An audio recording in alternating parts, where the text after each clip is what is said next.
may now be seated.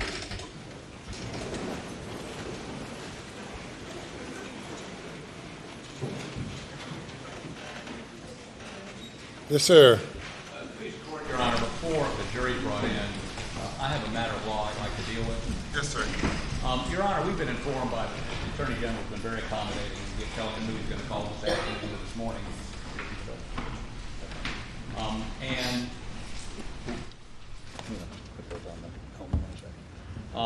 One of the witnesses would be Brett Dove, and Brett Dove, I think they'll agree, is the person that did retrieve the extract from, you heard the Secret Service agent this morning, and did some analysis on it. I'd like to show the court. Is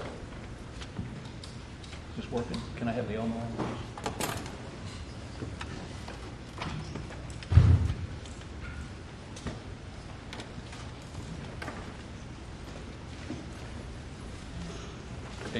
State's Exhibit number 299.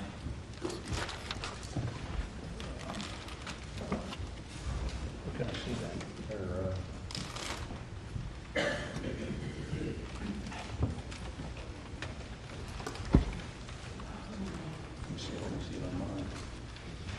Okay, and this is. Wait, just let me have you push it up in just a minute. You don't need to. That's a receipt of property for Paul Murdaugh's phone, and if you'll slide the thing down a little bit, no, the other way. You'll see that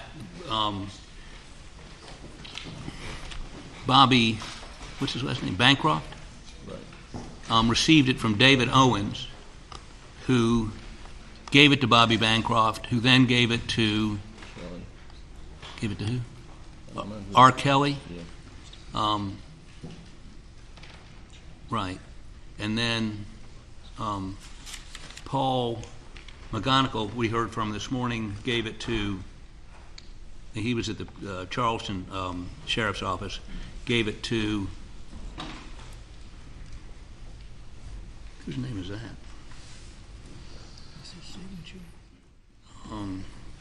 Looks like Brian Heddick, who gave it to, well, it got to Brian Heddick at Computer Crimes, I guess by Ryan Kelly.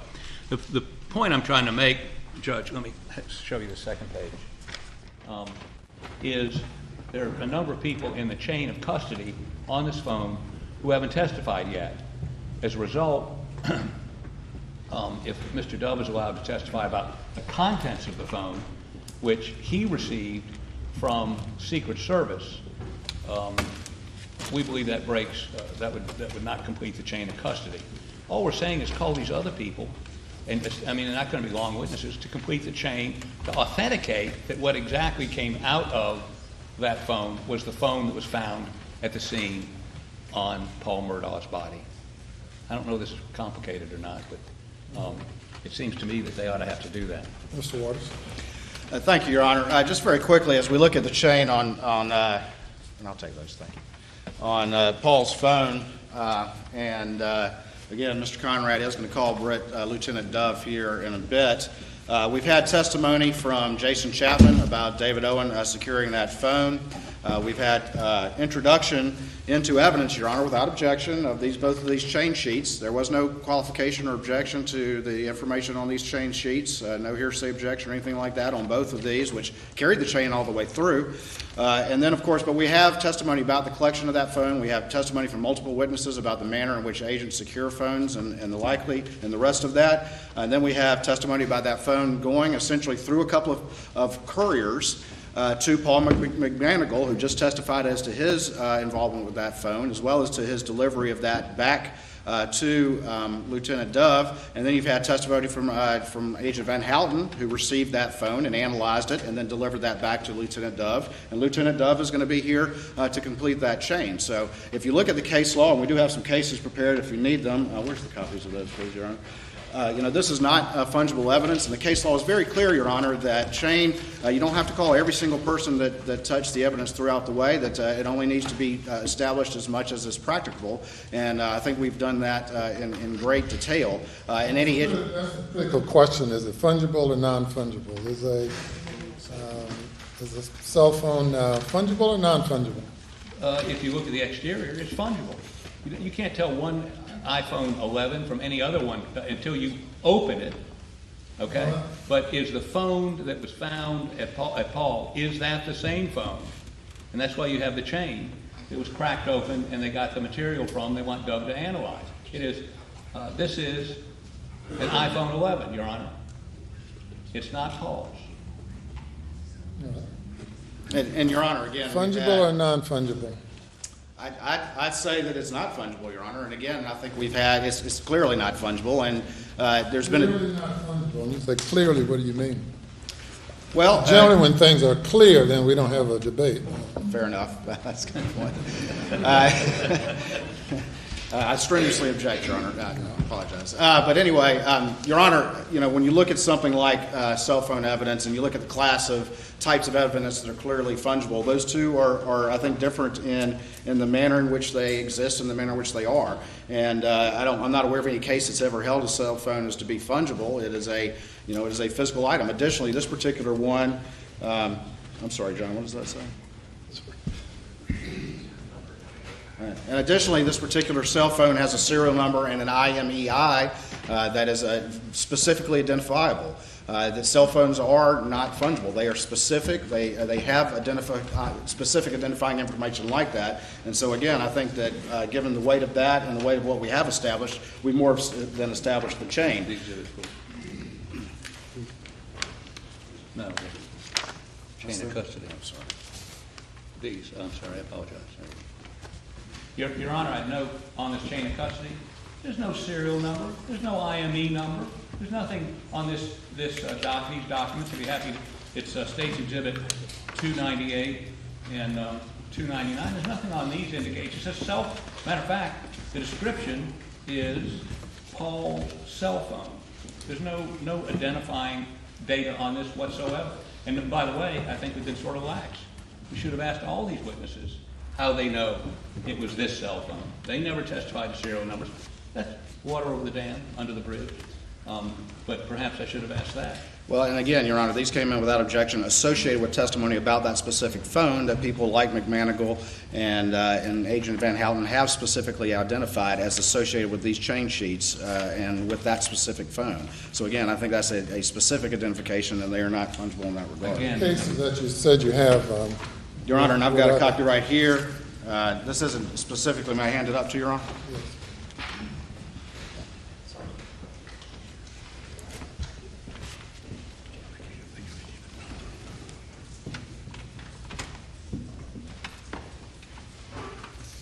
Tell me about the case. State again, v. Your Pulley. Honor. State v. Pulley, yes, sir. All right. And again, this is just a general, this isn't related to cell phones in specific, but it does talk about, establishing the chain of custody as far as practicable.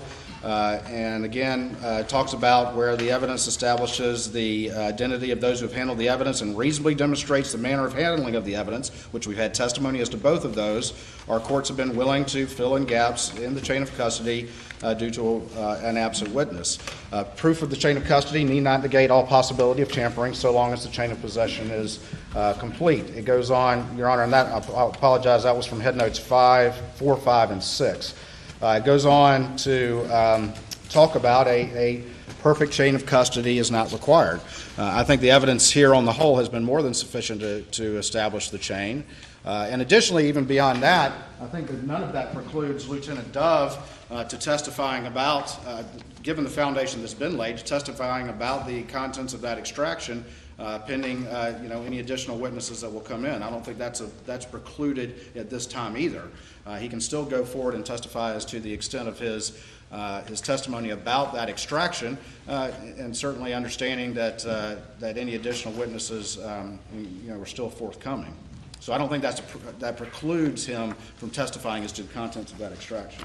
Your Honor, with all due respect to the Attorney General, the footnote says when establishing Head Note 4, when establishing chain of custody of fungible, bolded evidence where multiple people have handled or analyzed the substance, the identity of the individuals who acquired the evidence and what was done with the evidence between the taking and the analysis must not be left to conjecture. And there's nothing in any document we've heard or any witness that is specifically identified that I got cell phone M4381 and gave it to somebody else who says, I got that same cell phone because it had the same serial number. I mean, if that's not conjecture, I don't know what is. And again, what's the big hurdle here?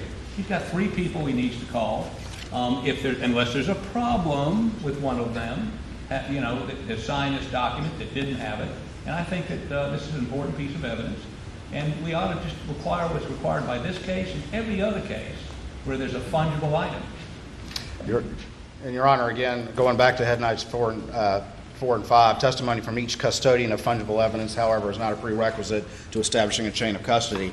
Again, we've had testimony about collection, we've had testimony about the manner of collection, and we've had testimony from those who actually analyzed it in the interim to get to Lieutenant Dove, who will then complete that analysis. So we've got testimony about collection, we've got chain sheets supporting that, and then we'll have every person who actually analyzed it. And I think that's more than sufficient chain to establish its admissibility at this time. Anything further? Last word. Nothing from the state, Your Honor.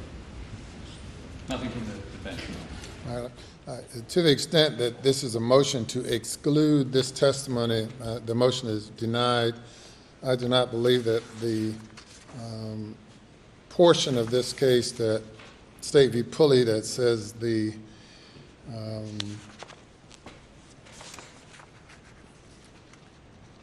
identity of individuals who acquired the evidence and what was done with the evidence between the taking and the analysis must not be left to conjecture.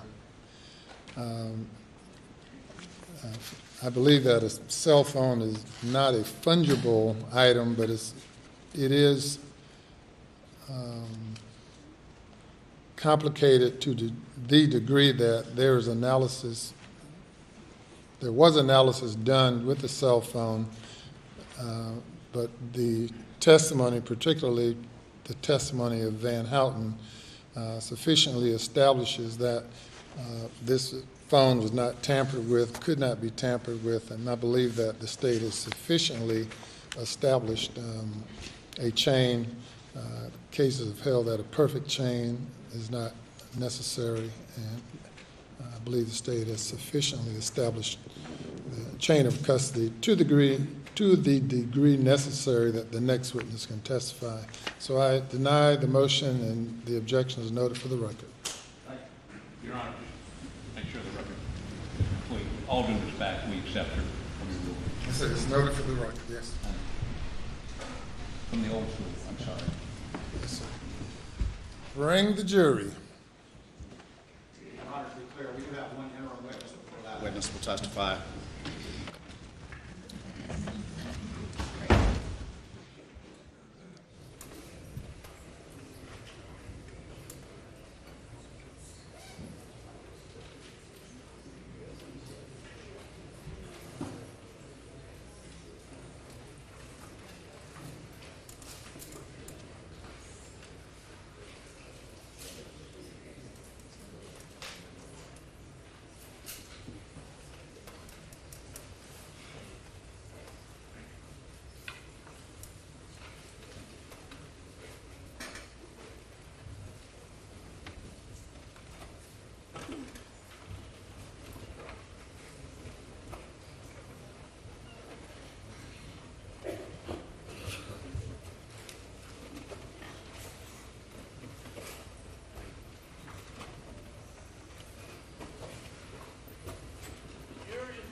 Thank you. Your next witness.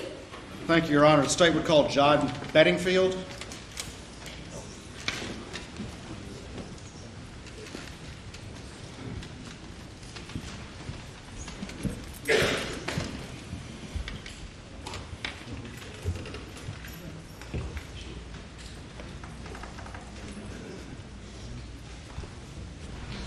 Raise your right hand, left hand on the Bible.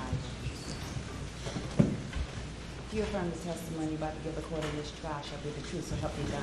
I do. Take a seat in the witness stand. State your name again, Caboose. For the record, spell your last name, please.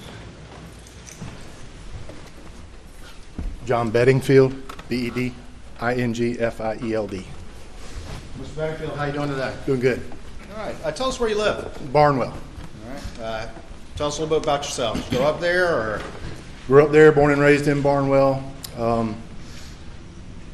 Worked there my entire career, 28 years with the Department of Natural Resources. Okay. Still And live in Barnwell. where do you work now?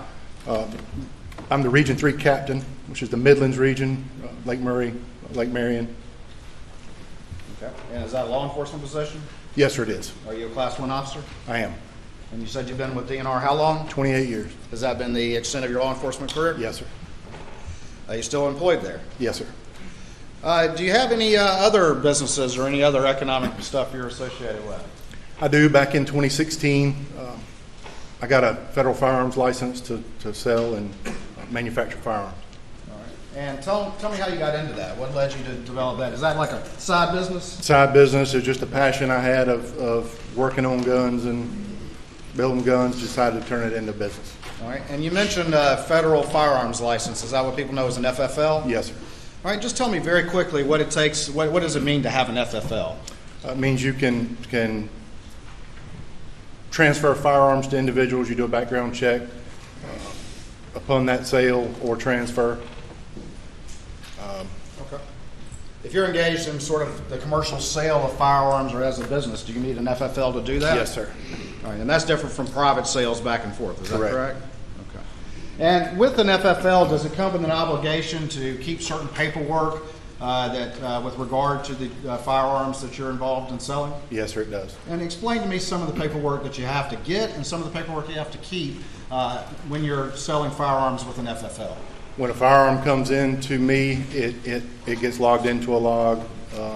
Upon its sale or transfer out, it gets logged out with the 4473 background check. All right, and tell me what the 4473 is, please. It's person's personal information, gun information. It gets called into the ATF, and it gets approved or disapproved for transfer to that individual. Is that like a federal form? Is there instant background check? Yes, sir. Like every federal form's got a number on it? Yeah. And that's what's the number? 4473. 4473? Is that the one where you have to check the form saying I'm not a drug user and I'm not a part of a terrorist organization and all Yes, that sir. stuff? All right, but you have to ensure that those are filled out with people that you Yes, sir. sell firearms to, is that correct? Yes, sir. What type of firearms are you selling? I mean, are you manufacturing from scratch, or how do you do that? Early on, I did. Wasn't lucrative enough, so I was just buying and selling. Right. So I would buy a gun, configure it, or buy parts, configure it as an individual wanted, and provide it to them. Okay. And so where would you buy parts from? What's a big source of parts? I've had numerous, but primarily Palmetto State Armory for AR-15 parts, but I've used 20 or 30 other vendors throughout the course of me having the license. When people think about an AR-15 style weapon, can that just fire like one caliber of bullet, or can multiple calibers of bullets be configured with an AR-15 style weapon? As long as they're compatible with the magazine system and the bolt carrier, many different calibers can be configured. Like what? What's the most common AR-15 calibers? 223, 556, which are more or less interchangeable.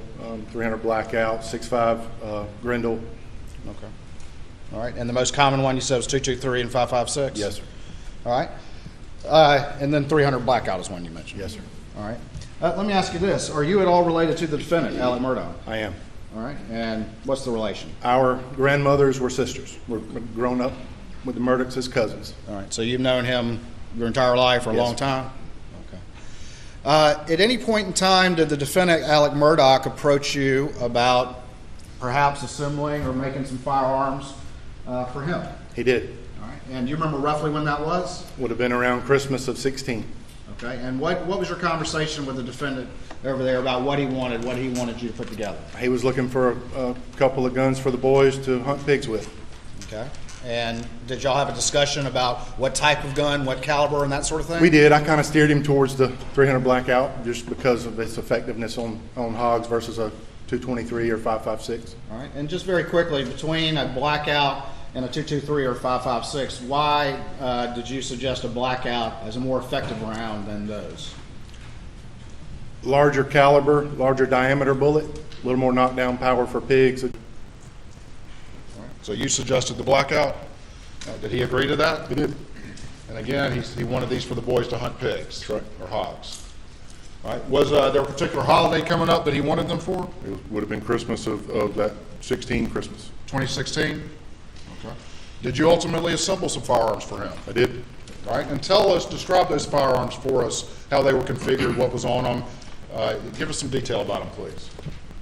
Initial conversation, and part of why the 300 Blackout was chosen was its ability to shoot subsonic ammo, and we had talked about possibly some suppressors for the same guns. Let me slow you down real quick. Tell the jury what a suppressor is. A silencer or a sound suppression device for a firearm. So a subsonic round, you have to have a subsonic round for the suppressor to work. Is that correct? It makes it most efficient. Okay. All right. Keep going if you would, please. That was kind of where I steered that way, but it was a pair of Palmetto State Armory lowers that I built some 300 Blackout uppers for, and one was configured in all black as he requested, and the other was Cerakoted, which is a paint finish, a ceramic paint finish, in a tan. Okay. And when you say Cerakote, is that a service or that you're providing? It does. It is. All Yes. right, and just very quickly, tell the jury what you mean by that. What is Cerakoting? It's a refinishing. It's a paint job on a firearm. A lot of items can be Cerakoted, plastic, wood, whatever. But you blast the finish, original finish, degrease it, put a 2-part finish on, and bake it on. It's a coloring. So the black one you don't have to treat. So I'm sorry. The black one you didn't have to treat. Like Correct. But the tan one you had to Cerakote. Yes, sir. Did the defendant request any sort of optics or scope on these guns? We put a pair of ATN thermal scopes on the rifles. And what specifically, why are the thermal scopes good for hunting hogs, or why were they put on there? Hog hunting in South Carolina is legal to hunt at night with the proper permitting, and it allows you to night hunt the pigs.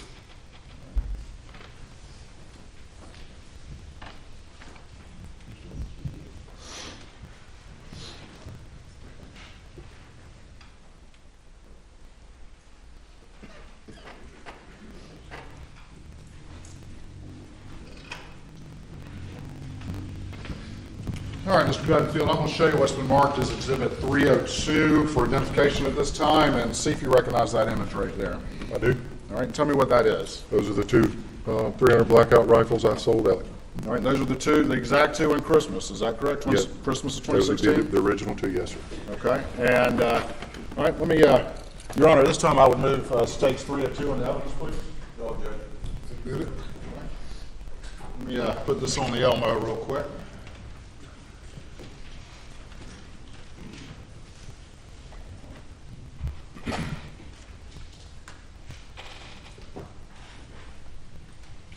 All right, can you see that on your screen there? Yes, sir. Okay, and just real quick, if we look down at the end of the barrel on these, what are those things right there? Those would be the suppressors.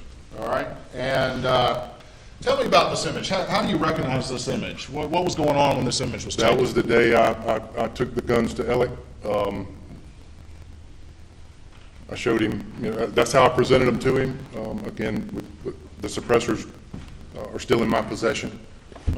We never did the paperwork on the suppressors. And let's unpack that a little bit. Where did you take those guns to him, do you recall? His office. All right, and they're in some sort of case. Do you recall that case? Yes, sir. That's my hard case. All right, so you brought them in that case? Yes, sir. Did you leave the case with him, or did you take that back with you? I have the case. Okay. Now, you mentioned that we see the suppressors are on there. Did you ever deliver those suppressors to Alex Murdaugh? I did not. All right, now explain that to the jury. Why were you unable to do that? To possess an NFA item, a National Firearms Act restricted item, where the federal government restricted the possession of short-barreled rifles, machine guns, suppressors, and short-barrel shotguns, you have to apply for a tax stamp through the federal government. It's a background check system that allows for the possession once you pass the background check. Okay, and had Alec completed that additional paperwork? No, we never completed it. Is that, for the suppressor, is that additional paperwork in addition to what it takes to normally get the Yes. rifle? Yes. Okay.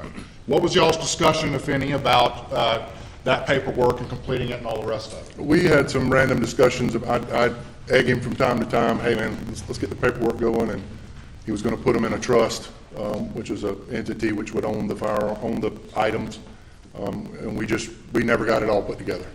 because of the special legality about suppressors, is it common for people to set up a trust, a legal trust that actually owns those suppressors? Yes, yes, it is. And that was the paperwork that needed to be completed? That and the application side of it, but that was the biggest portion. He was like, I'm gonna get back to you, I'll do it, and just never did. Did he pay for those suppressors? He did. All right, he just never received them. Correct. Where are those suppressors to this day? They're in my inventory at my business.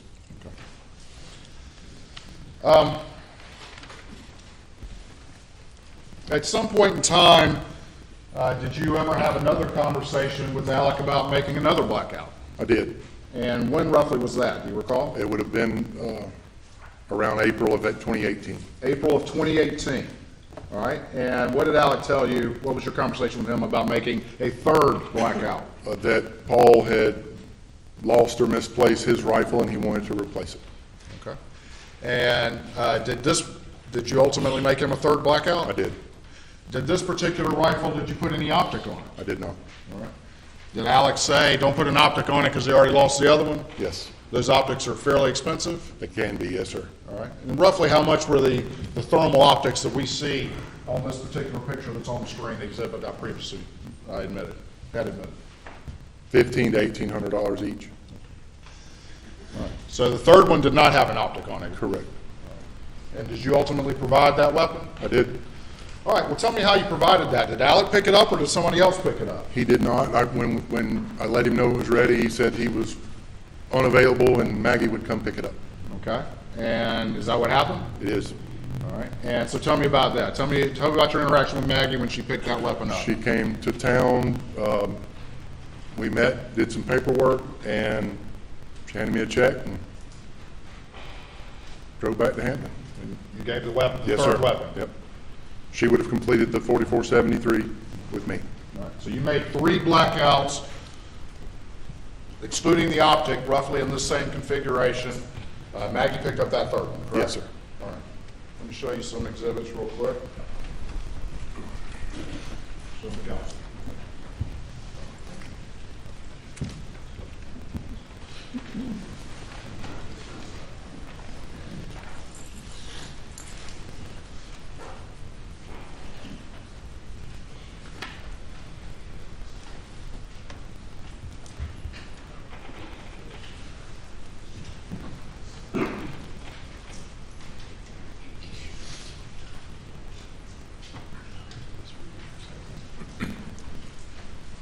All right, let me show you what's been marked, previously marked for identification with states 247, and I'm gonna have you flip through those and just first tell me, Julie, if you recognize the documents in states 247. I do. All right, tell me what those are. The first would be the original check from Alec for the first 2 firearms, cancel check to me. Second would have been the third from Maggie, cancel check to me. The third and fourth page would be the firearm log. We'll talk more about that in a minute, but that's part of your firearm log, is that Yes, correct? yes, sir. All right, and then I'm gonna show you what's been marked as, hold on, I'll staple this.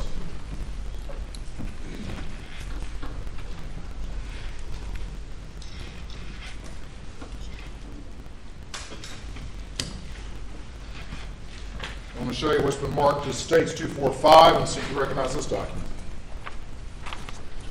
I do. All right, tell me what that is. It is the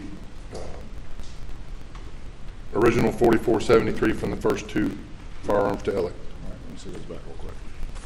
Your Honor, this time we would move to states 245 and 247 into evidence. Admitted. All right. Put these up on the screen.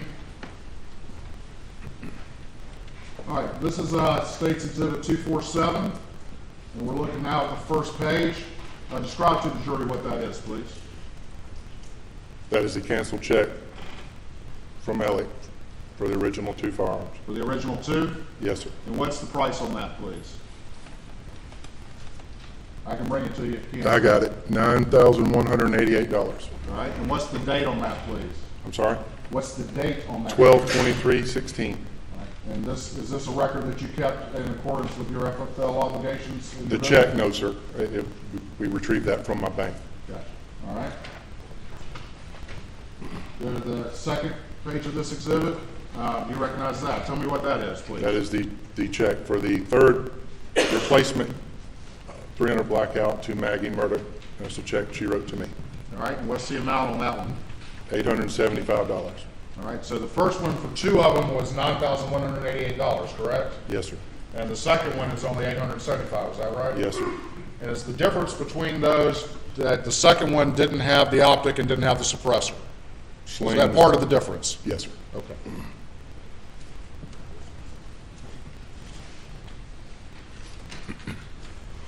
All right, before we get to the rest of that exhibit, let me go to 245, and I'm gonna show you this. This is what now? That is the 4473 for the first two 300 blackouts. All right, and if we see down here in little letters, it says Form 4473, is that right? Yes, sir. And these are all the questions that you have to answer to buy a firearm? Correct. Okay. And whose name do we have on this? Richard Alexander Murdaugh.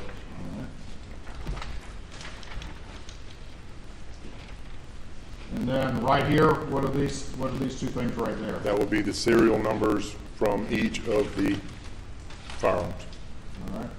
And let me ask you this real quick. With an AR-style platform, is every part of it serialized, have a serial number, or if not, what parts are? Only the lower receiver is serialized. All right. And you talk about the lower receiver. Let me take this back up. Point to me what we're talking about on this picture. This portion of the firearm. Okay. And I'm going to put it back on the screen. I'm going to point to what you just did and tell me we got it right, okay?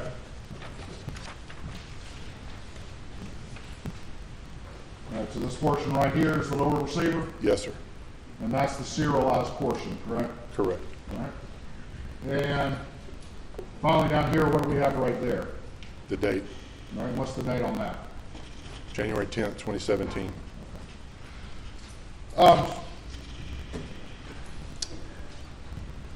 After these murders happened, did you ever get a call from SLED agent Jeff Croft? I did.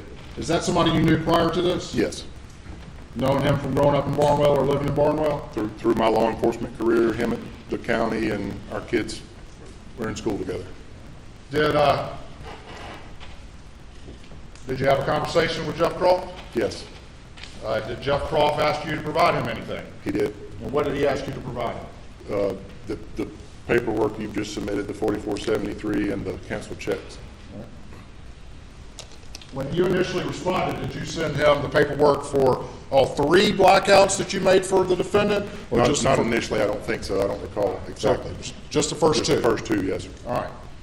And did you have a subsequent conversation with him some point later in time? Yes. And what was the nature of that conversation? That there was a third, and through an audit, I was able to backtrack and provide what I did on the third. All right. So there was an inquiry made as to where there was a third one, and you said, yes, there was a third. Correct. Do you have all your paperwork for that third one? No, sir, the 4473 is unaccounted for. All right. So you went back looking and you couldn't find it? Correct. All right. Did you make any efforts, though, to determine which one that gun must have been? Well, based on the canceled check, the date of it, and the only missing exit from my log, it would have been 111, I believe, is that? All right. I'm going to take you back, Exhibit 247, and have you look at the last two pages of that exhibit and explain to me what you're talking about. So each firearm that comes in is numbered and described. It's a receipt and disposition form. Now, what was different about 111? It was blank. Okay. So did you do some process of elimination here? I did. You looked at the date of that check in April of 2018 for the third blackout Correct, yes, sir. and looked in your log, and this was the one that didn't have any other information in it. Only one of many years that it could have even been. I'm going to put this up on the screen. And is this 111 right there that you're talking about? Yes, sir. Okay. And then we go over to the second page, and if they were laying next to each other, it's like a logbook. Correct. And if these pages were laying next to each other, this was the blank one, correct? Yes, sir.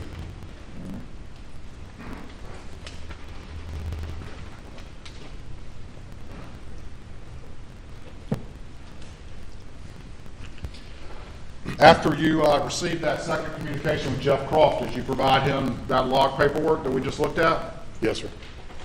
Have you amended your federal firearms license forms to reflect that now? Yes, yes. It was just a missing form. I reflected it that it was sold to Megan Murdaugh on 4/14/2018.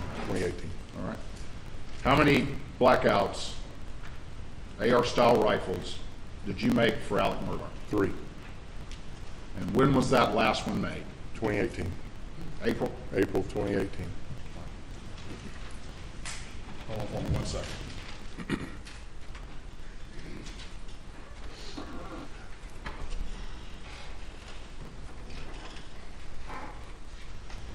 All right.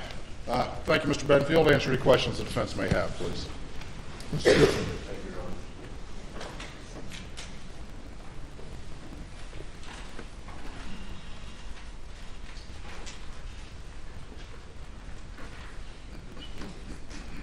Good afternoon, Mr. Bedingfield. My name is Jim Griffin. I represent Alex Murdaugh. Can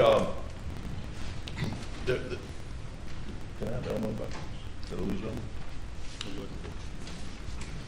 No, I just need Elmo activated. Did they turn Elmo on?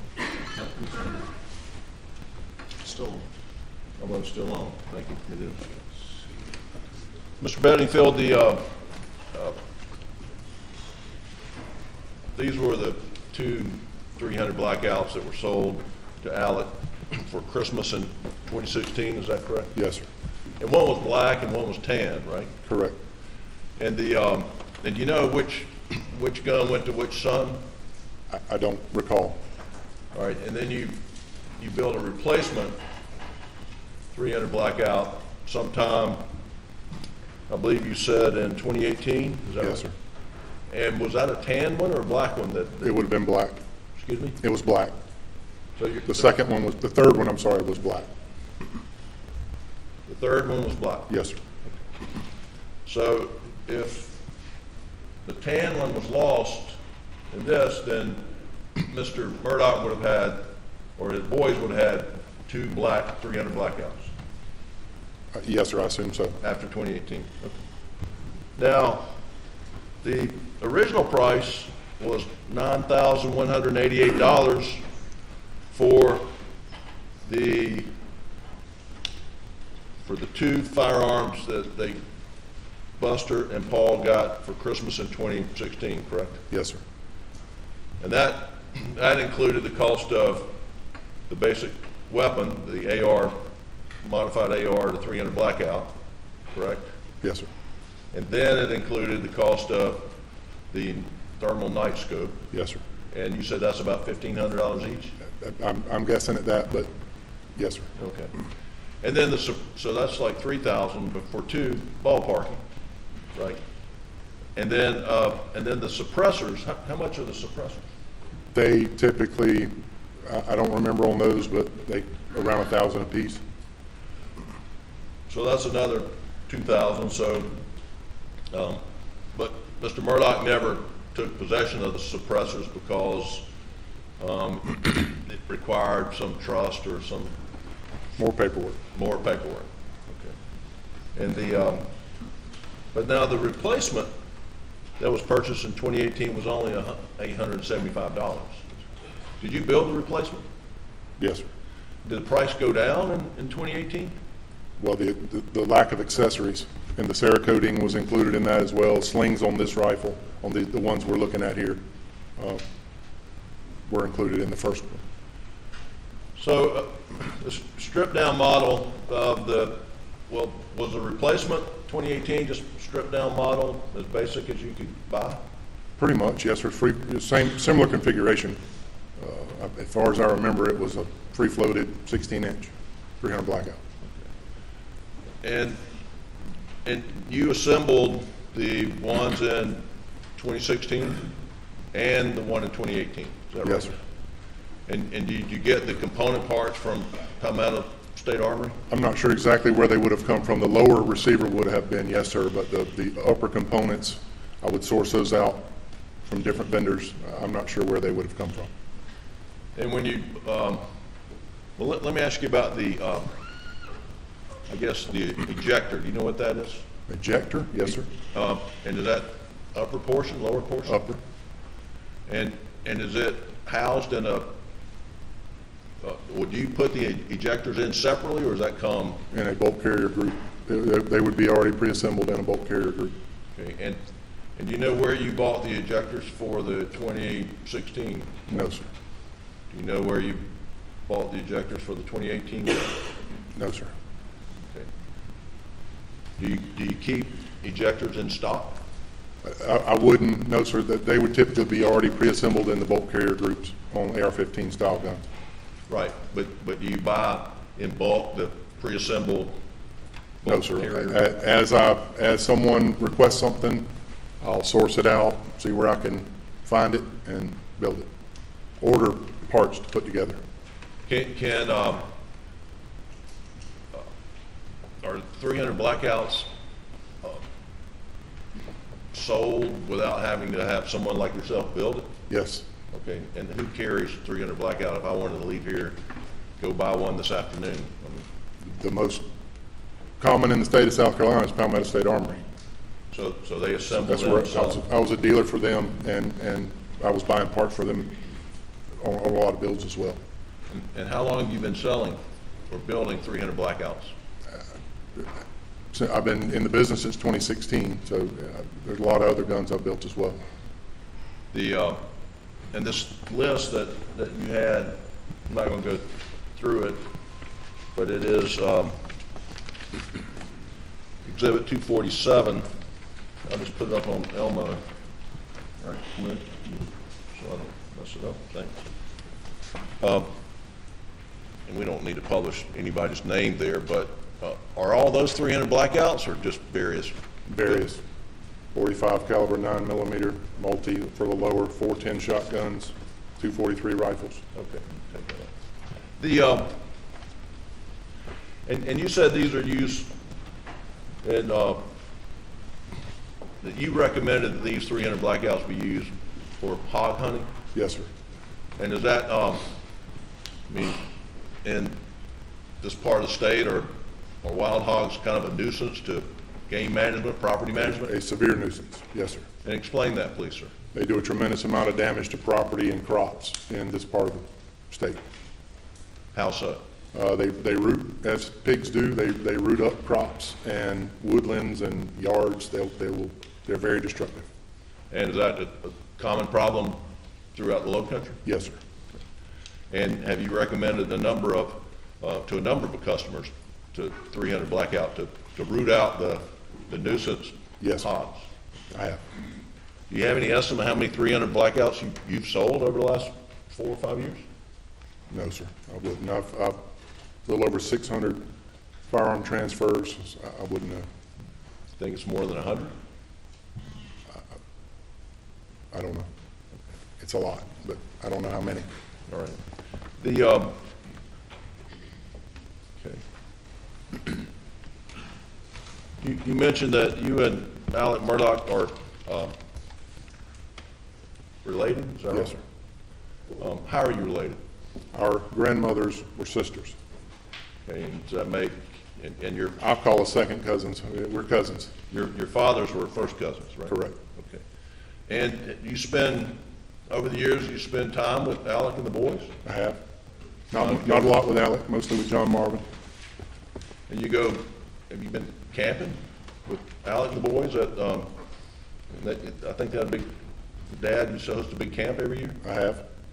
And you been fishing with them? Not much. Been hunting with them? No, sir, not Alec. Okay, I have with John. right. You've known Alec for quite some time? My entire life. Are a gift of some $8,000 is a pretty nice gift for 2 boys, right? Yes, sir. Did you ever observe Alec around his sons? What kind of relationship they had? I have. And how would you describe their relationship? It was always good. When he called me, he was excited about getting these for his boys. And it was a big Christmas for them, I Yes, take sir. it. All right. And Second, Your Honor.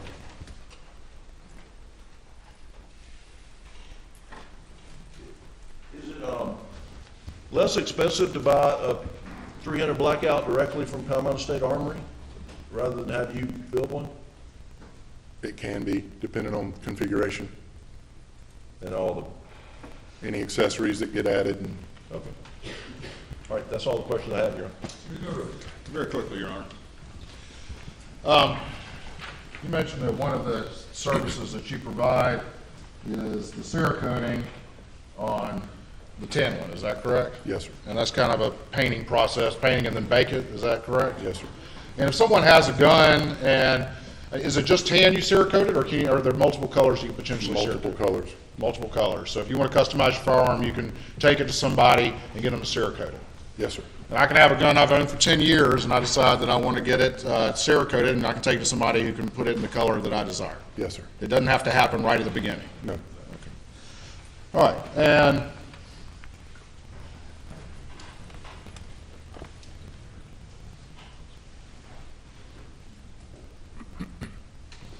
looking at right here on page, the third page of State's Exhibit 247, we have right here multiple calibers of gauge. Is that correct? We have caliber of gauge listed. Is that correct? Yes, sir. And we have a number of different ones right here. That's 45. Yes, sir. Is that 45 ACP? Colt 9, yes, sir. All right. 9, is that 9 millimeter? Yes, sir. All right. Then we have, what does that say right there? Multi, yes, sir. What does that mean? The lower receivers are stamped multi-caliber when they're sold as bare receivers. The 410, caliber, that's a shotgun round? yes, sir. All right. 243, that would be, A 243 center fire rifle. all right. 223 right there, Yes, sir. and the 9 millimeter right there? Yes, sir. All right. So you're in the business of assembling multiple different calibers, is that correct? Well, yes, but most of what is on this page are entire firearms that were shipped to me. Gotcha. All right.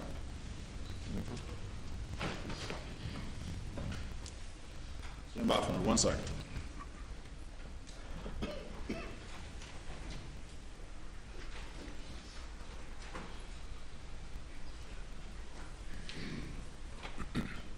All right. Nothing further, Your Honor. Thank you. Anything further? Thank you, sir. Call your next witness. State calls Lieutenant Britt Dove for SLED.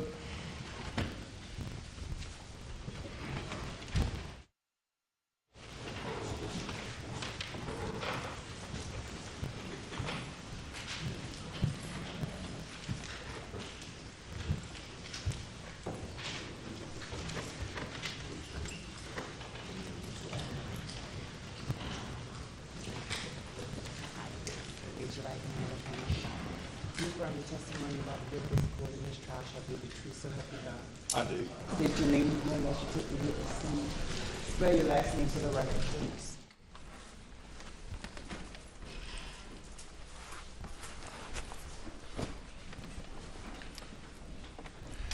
Britt Dove, D-O-V-E. I go by Britt. I'm known as David Britton Dove. Okay. And Lieutenant Dove, where are you currently employed, sir? For the South Carolina Law Enforcement Division, known as SLED, in the Computer Crime Center. And what's your rank? I am a lieutenant in the unit. So you're in supervisory capacity over the computer crimes unit? Yes, sir, I am. And how long have you worked at SLED? I began my career at SLED in June of 2008. And did you have law enforcement experience prior to working at SLED? Yes, sir, I did. I began my law enforcement career in December of 1999 with the West Columbia Police Department. I served as a patrol officer and a school resource officer with them. I also was with the Richland County Sheriff's Department for several years as a resource officer.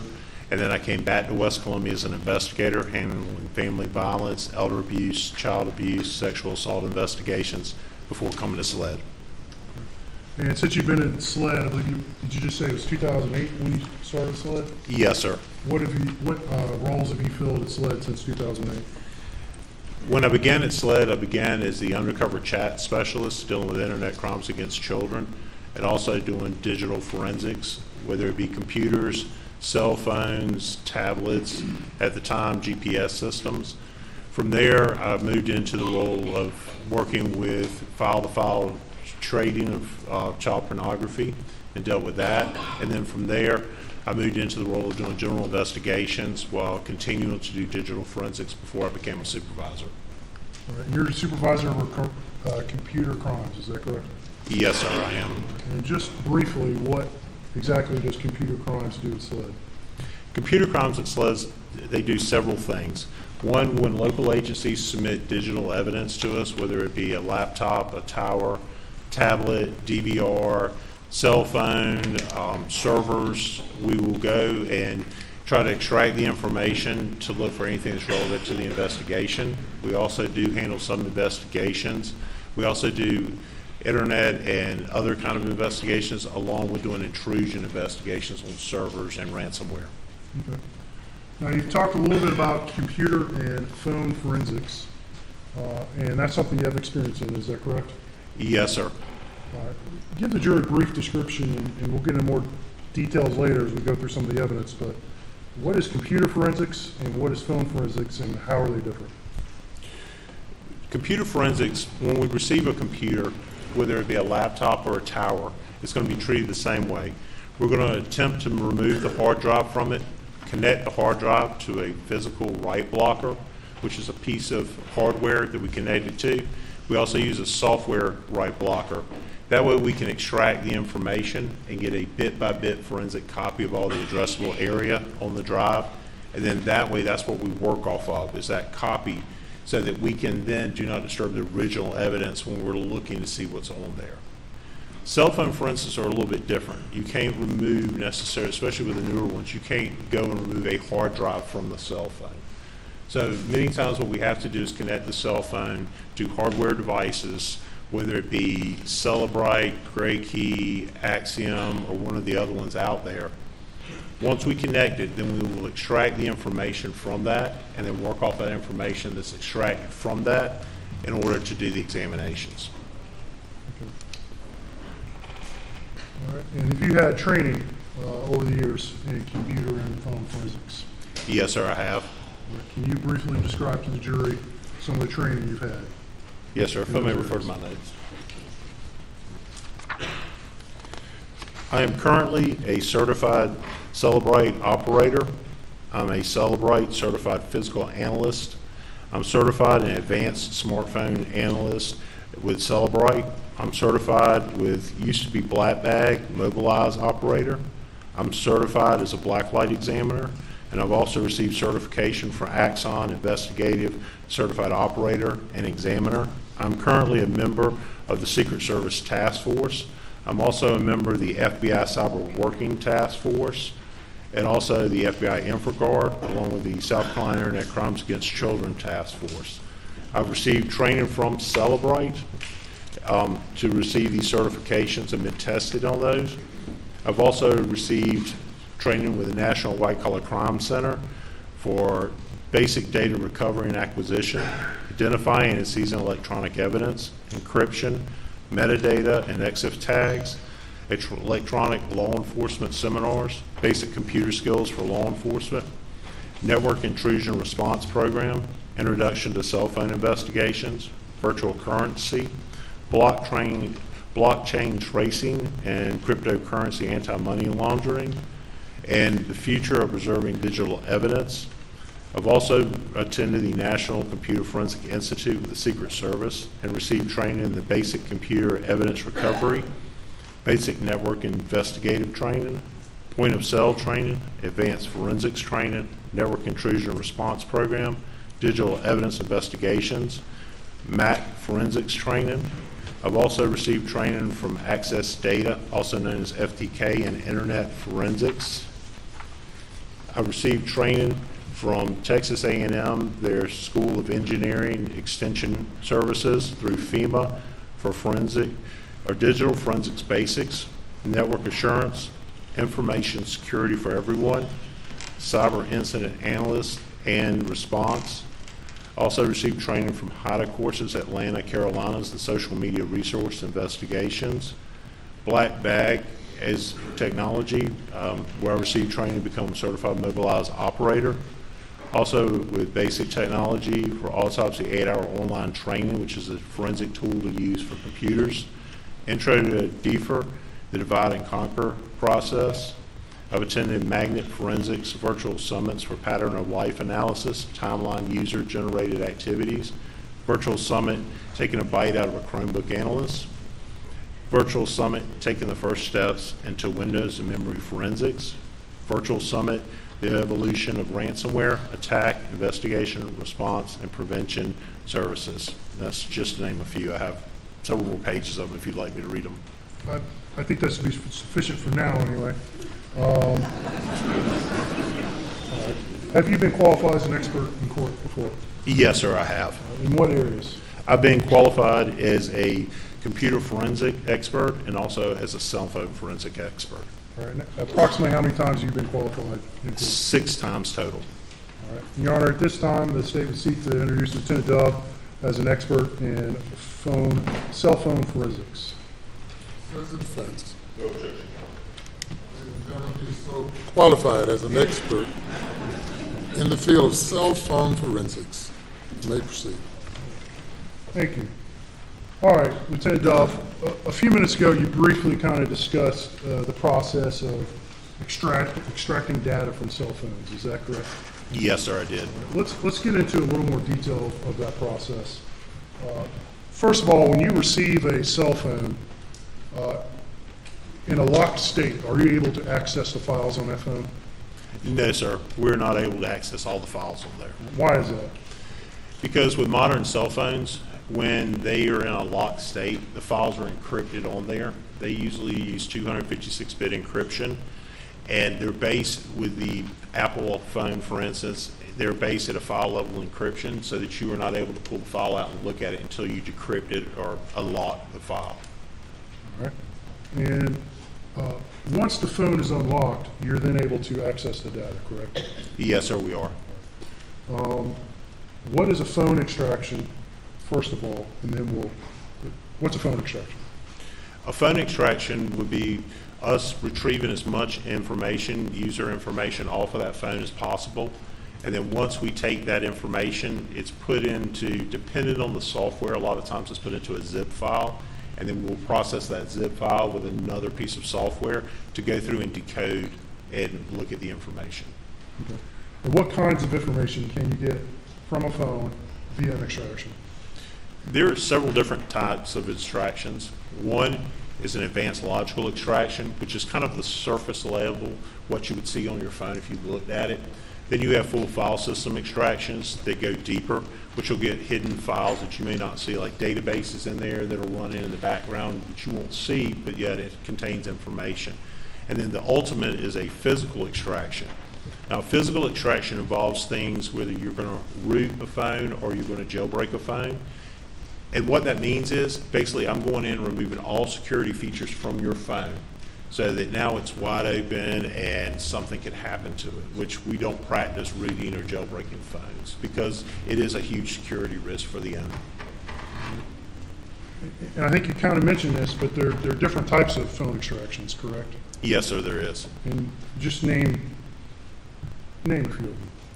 There's the advanced logical extraction, like I described, it's just kind of the surface level that you go through. It's what you see on your phone. If you look at it, you see the text messages, call logs, pictures, things like that. Then you have the file system, which are going to get you databases in there. They're going to get you things that you're not seeing, along with the surface level. And then, of course, you have the physical, which ultimately gives you programming ability to the phone. So there's 3 general categories or types of extractions, is that correct? Yes, sir. Okay. All right.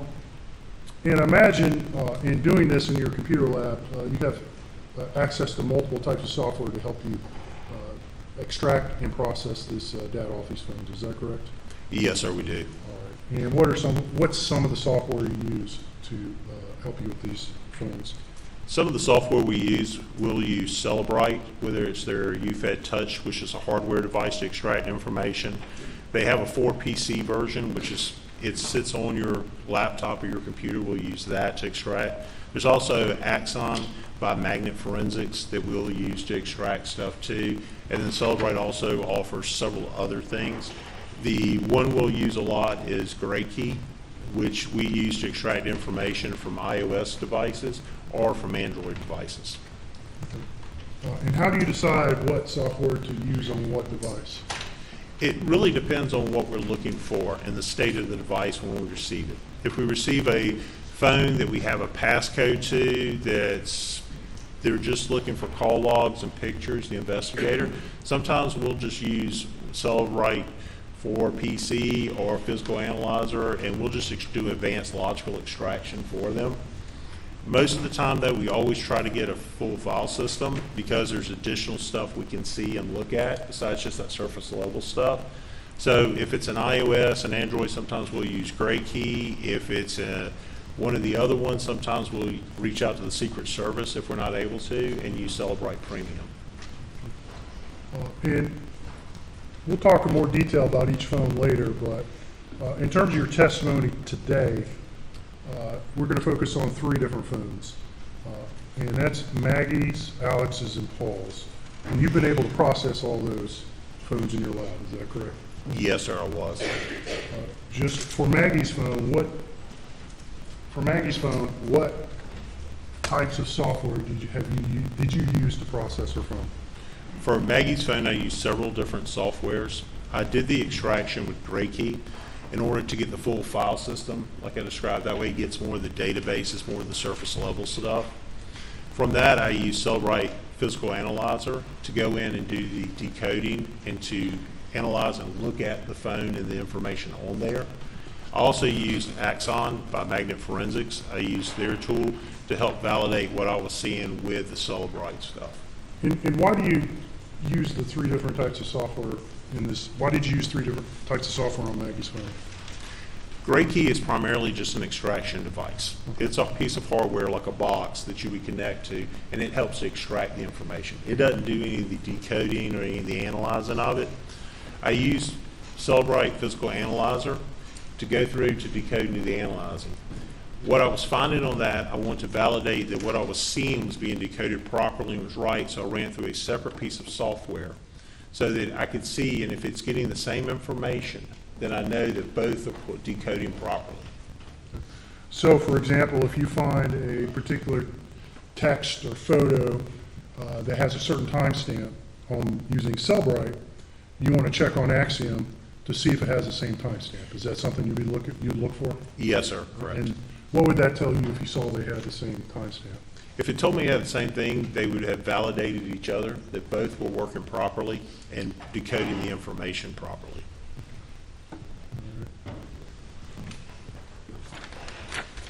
All right, and you received a phone that's been identified, that you identified as Alex's phone, is that correct? Yes, sir, I did. We'll get into the details of you receiving it a little later. What pieces of software did you use to analyze Alex's phone? Alex's phone, I used GrayKey to do the full file system extraction. At first, I didn't have the password for that phone, and then I was able to obtain that password.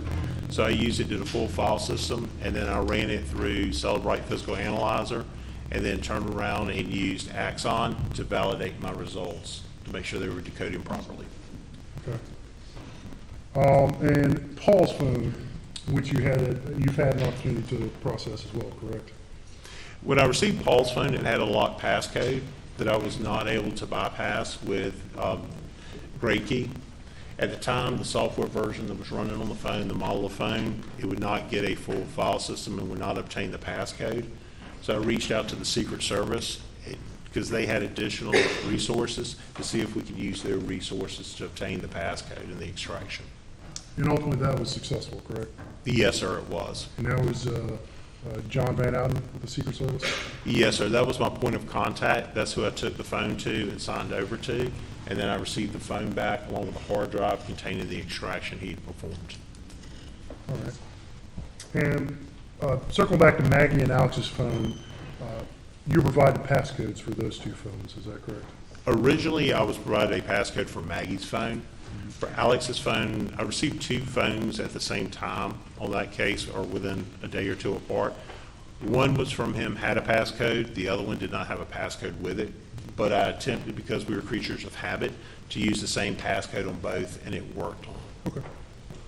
All right, let's, you've already referenced this, but let's go back and talk about the kinds of information you pull off these phones. And there's user accessible information that would normally be accessible by a user of the phone, correct? Yes, sir. And let's run through real quick again. What are some examples of that type of information? That would be call logs, voicemails, photos.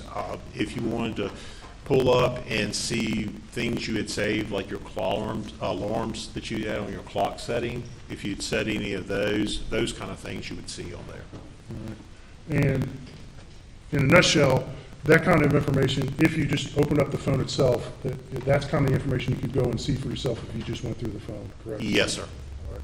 But there's other types of information on the phone as well. Yes, sir, there is. And that's information that a simple user can't necessarily access, is that correct? Yes, sir, that's correct. All right. And tell us more about that information. First of all, where is it stored, how is it stored, and how is it accessed by in your lab? Phones use many times SQLite databases to store information. They will go in, and inside those SQLite databases are things we're able to obtain by doing the full file system extraction. And things you may see in that from a big one's called Knowledge C database. You can see if the phone has been turned, if it's in portrait mode straight up and down, or it's been turned to vertical and landscape mode. You can see if the power goes out on the phone from the power lock database, and what kind of battery percentage you may have. It also will have things in there in the encrypted databases. It'll have geolocation stuff from GPS stuff. It'll contain things like Bluetooth connections, where you can see if your phone connected to a Bluetooth device previously and when was the last time it connected to it. And those are some of the things you can find in the different databases. All right, you just used a few words there. First of all, I think you said SQLite, right? Yes, sir. What is that, and what does that mean? The SQLite database is a database that's contained, the best way to think of it is think of just one solid file. All the information is contained inside that file. That file will go through, and once it fills up, it will delete out the oldest stuff and keep the newest stuff. If you think about your phones, you use your phones a lot. Usually what's going to start filling up on your phones are photos, videos, music, apps when you put those on there, those kind of things. And you'll start losing size on your phone. Well, the SQLite database, because it's a file, it's not going to continuously grow and eat into all of that space. It's going to take up a certain amount to begin with because it's an operating system, but it stays within that contained file, and that's where the information is. And it's also set up by tables, too.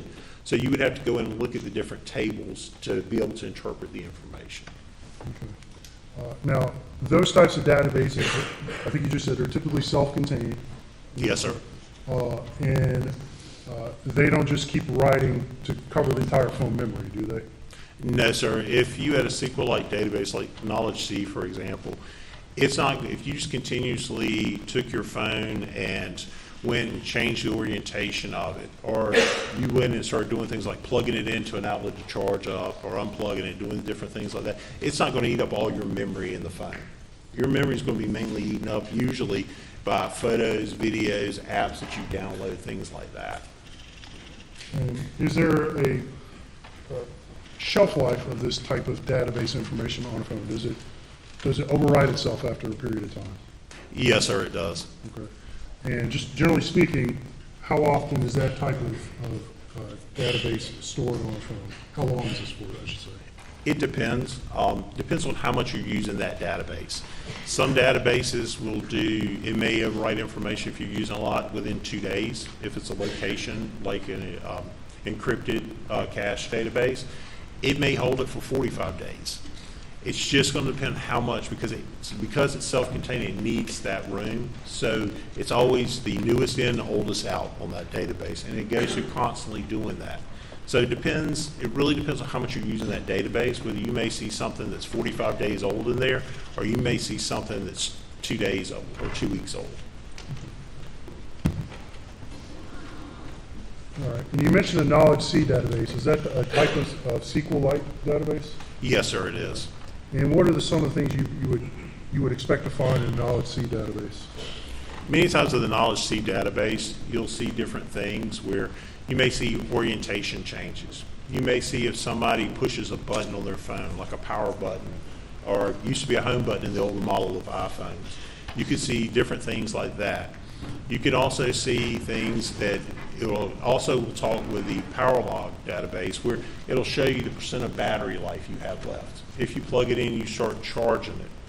It'll go through and look at all those kind of different things to see, or just a few of the things it'll look at. Okay. All right, and you mentioned location storage, and that's a type of knowledge C database, correct?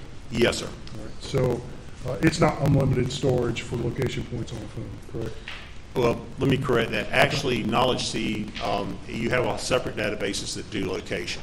Okay. You have the cache database, you have the cache encrypted database, or just to name a few that will save location information. Mm-hmm. And so phones, depending on how the user has their settings, will store location data, correct? Yes, sir. A user can make a selection on their phones whether they want to always give out their location, only while using an app, or never. It's a setting that a user gets to choose if they want, or it sets by default. Sorry. And what are the different types of location data that a phone can store? A phone can store many things. It can store cell towers that it's seen, depending on the database it comes out of. If it's the encrypted cache database, a lot of times it'll tell you what networks it's seen, but will not tell you the exact date and time that it has seen those networks. But it will tell you it's at some point in its life it's seen this network at this location. You have the cache database, many times it'll go through, and that'll be pulling GPS information. You'll have also databases that'll pull cell phone tower information if it's available. And just, again, generally speaking, would GPS location information be more accurate than something like a cell phone tower location information? Yes, sir, it would be. All right. And again, speaking generally, Lieutenant Dove, when you do a phone extraction, are you altering the data that you're pulling off the phone in any significant way? No, sir, we're not. Okay. And how do you tell that? How can you know that for sure? For example, if we use a phone and you use Gray Key to do the extraction on it, it'll produce a report, and in the report it'll tell us if it was successfully pulling it. It also will give us an MD5 hash value at the end, which is a mathematical algorithm that goes through and computes a very long number with letters and numbers. We can then take the extraction and run our own hash against it for an MD5 and compare it with another tool to make sure those two numbers match, and that means that no data has been altered. Okay. And have you performed these MD5 comparisons for the three phones we're going to talk about today? Yes, sir. And you're confident in telling this jury that nothing you did significantly any of the data that you're going to tell them about today? Correct. All right. Let me ask you real quick, what is a Faraday bag? A Faraday bag is a bag that's used to put items in that can receive cell phone, Bluetooth connections, Wi-Fi connections, GPS things. It helps to block those items from being received on the device. Okay. And are there other ways to block a cell phone from receiving those types of signals? Yes, sir. And what are some of those ways? You can also place the phone in airplane mode. In airplane mode, when you set your phone to that, you will not be able to receive any Wi-Fi connectivity or cell phone connectivity from the cell towers. You can also remove the SIM card. It's another way of ensuring that you're not receiving those things. The difference in airplane mode versus a Faraday bag is that the phone will still be able to receive GPS coordinates. Okay. All right. And what danger are we concerned about when we talk about putting a phone in a Faraday bag or in airplane mode? That somebody can wipe the phone remotely. Okay. And specifically, when you say somebody, who? Anybody that would have, take an iPhone for instance, if somebody knows a user's iCloud name and password. They could get on, say the iPhone's lost or stolen, and it will wipe that phone.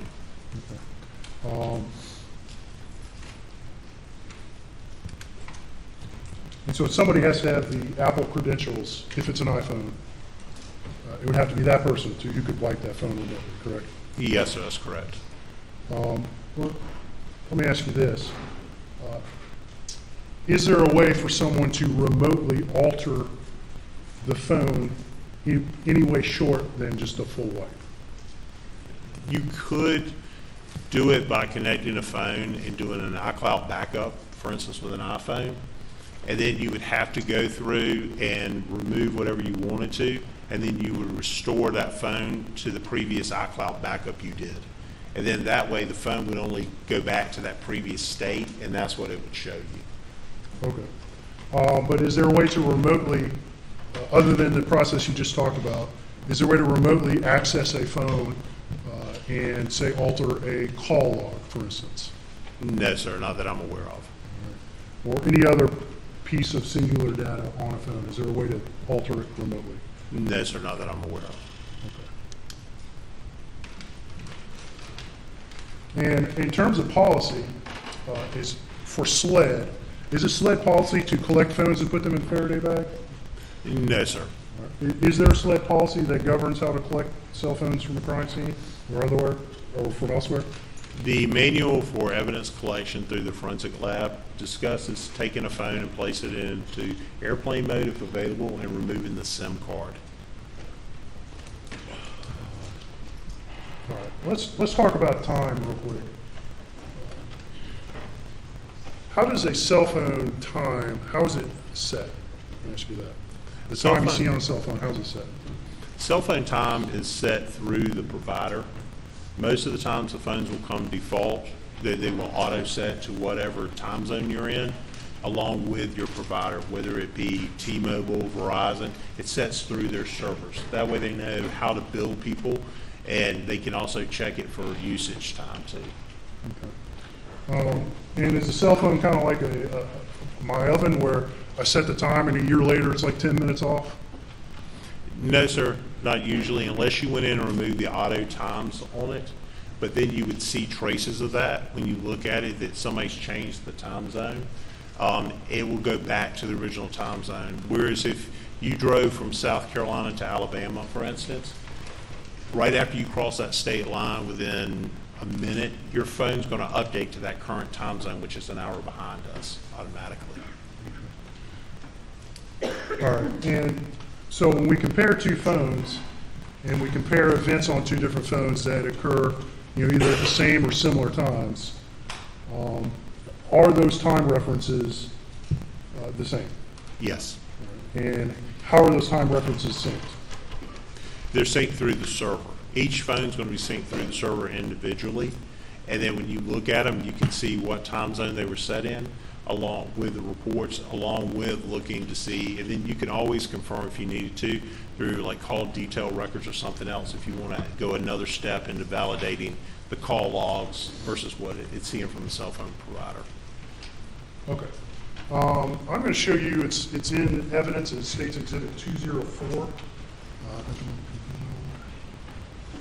204 is...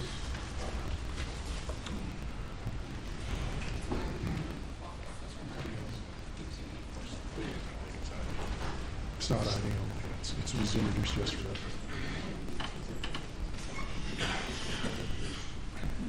Stand for a moment.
report. All right, I'm going to show you, this is in evidence, it states Exhibit 204. And I'm going to ask you if you recognize that, sir.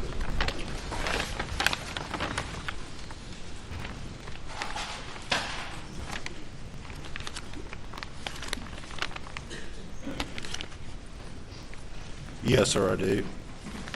All right. And what is that item? This is an iPhone that we received in case 70210204. It was item 1 that, when after being processed, belonged to Maggie Murdaugh. Okay. And you received that phone, you recall when you received that phone? I would have to check my notes on the actual date. It was in June, I believe it was June of 2021. I received the phone from our evidence intake at SLED. Okay. And what did you do when you first received the phone and you went to examine it?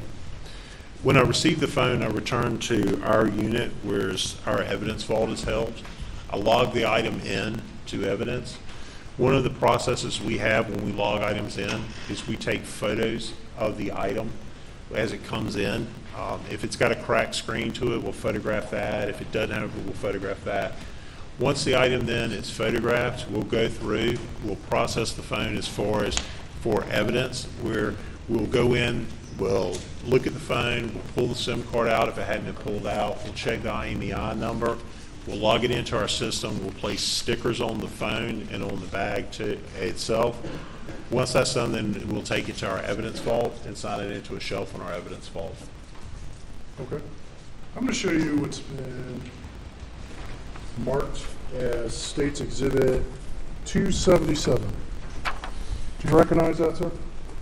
Yes, sir. This is a photo I took when I examined this item. All right. And that item being? Item 1, the iPhone belonging to Maggie Murdaugh. And at this time, State moved to introduce Exhibit 277 to evidence.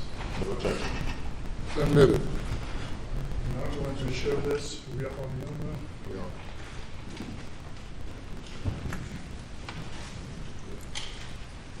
Okay, what is this picture of? What do we see on this picture? This is a picture of her settings on her iPhone. I opened the settings. I went in and pulled up. It shows the name of Maggie Murdaugh has been entered as a name for the phone. It also shows that the phone has been placed in airplane mode, that the Wi-Fi connection is off, Bluetooth connection is on, cell connection is placed in airplane mode. Okay.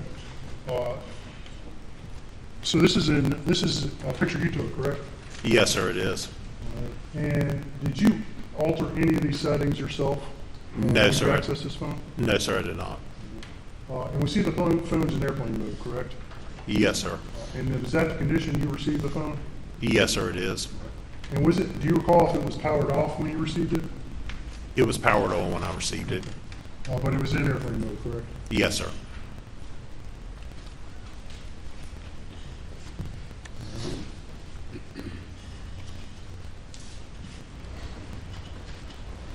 We'll show you State's Exhibit 276. Do you recognize that, sir? Yes, sir, I do. And is that a picture you took? Yes, sir, it is. It's one I took during our examination of the phone. All right. And that's, again, Maggie's phone? Yes, sir, it is. All right. And at this time, State would move to introduce State's Exhibit 276 into evidence. No objection. If without objection.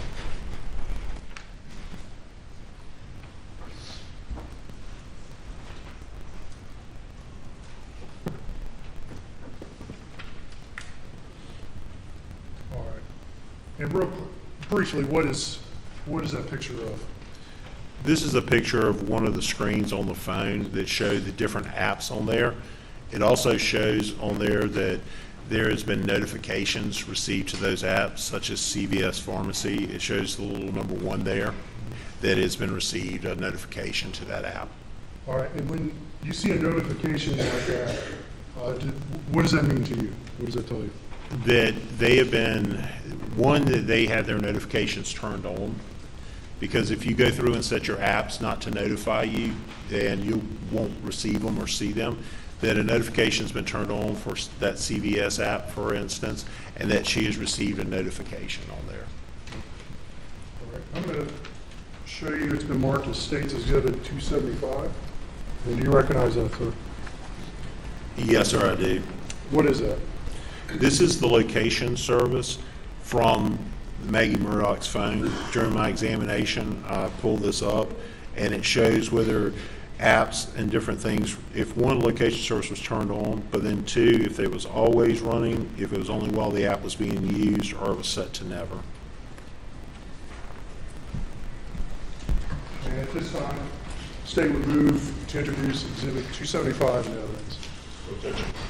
Hear without objection.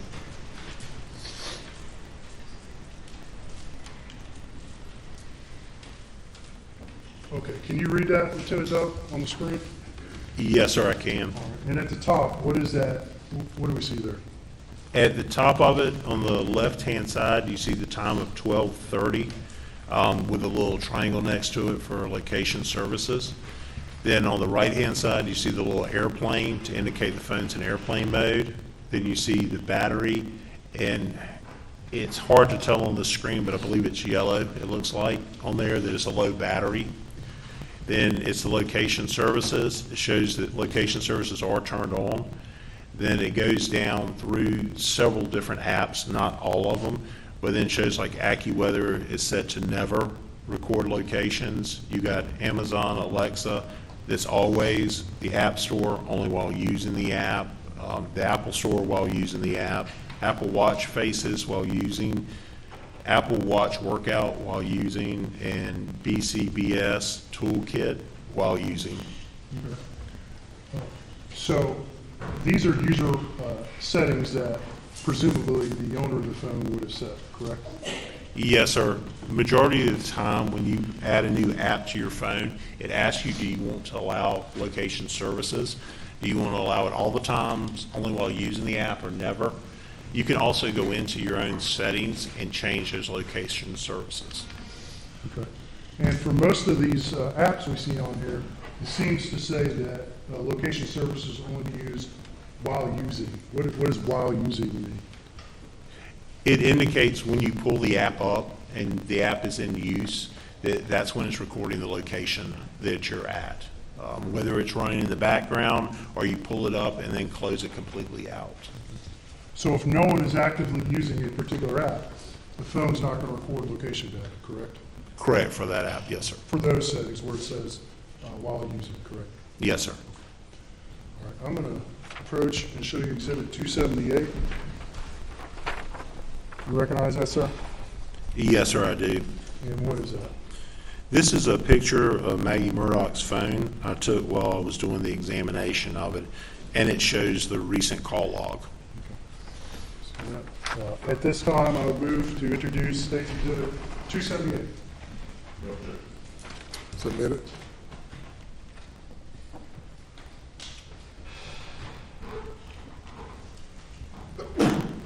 And this is the recent call log from Maggie Murdaugh's phone, correct? Yes, sir, correct. And we see some entries that are red and some are black. What does that mean? The red entries on there indicate missed calls, calls that have been received by the phone but were not answered. And we see the word Alex followed by a numeral 5. What does that mean? That would indicate the phone is recorded that there were 5 missed calls from the person identified as Alex in that contact list. And in addition, we see a missed call from Buster, correct? Yes, sir, correct. And 2 missed calls from John Marvin, is that correct? Yes, sir, that's correct. And can we see the times or dates on this screen right now? It shows the date on there as far as the day of the week. It does not show the calendar date or the times.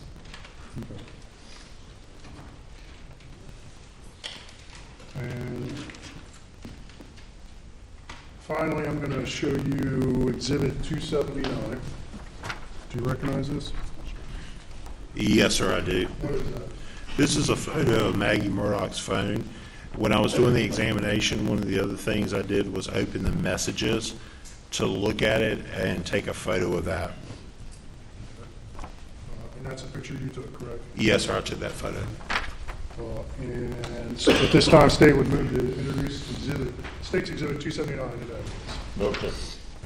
Admitted. All right. And this is those recent messages from Maggie, correct? Yes, sir, it is. All right. And what types of messages would show up in this inbox? In this inbox, you would receive SMS messages, a regular text message, and also MMS messages, which ones may also have a photo attached to them, would show up. Okay. All right. And I see to the left of most of these a dot. What does that dot indicate? That dot indicates messages that have not been read or opened. Okay.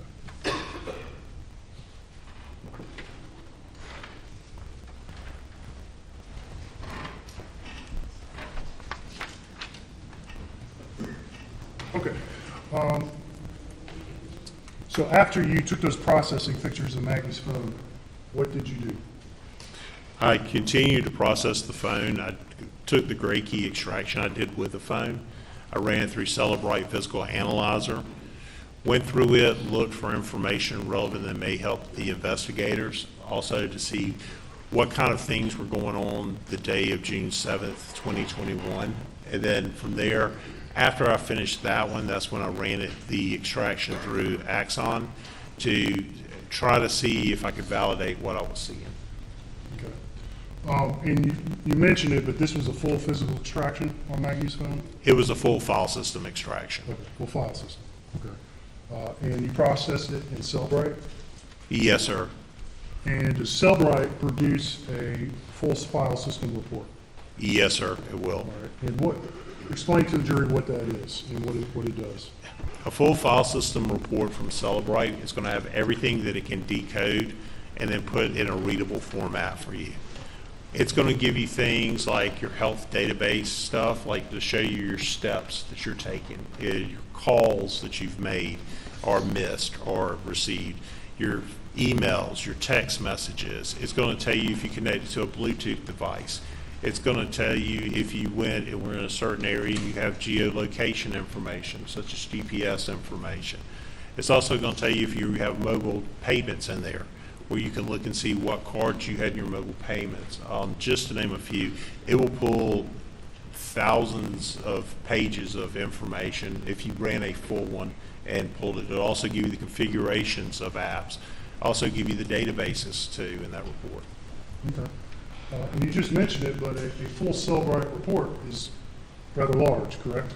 Yes, sir. Depending on the size of the phone and how much information is on the phone, I have seen them run over 148 gigs in size for one report. What is a gig? A gig is a measurement that is used for data. Most phones nowadays, when you get them, are going to go 64 gigs as your smaller end, and they go up from there to 128 or 256 or even a terabyte now. It's how much data it'll hold. In phones, let's say just new models the phones that Apple's selling, what's a common size that's sold by Apple today? Most of the time, people will acquire a 126 or 128 gig size. Then the next size up is the 256. This full-size Cellbrite report that you produced for Maggie's phone, do you recall how large it is? No, sir, not the full file system, I don't. But it's large, correct?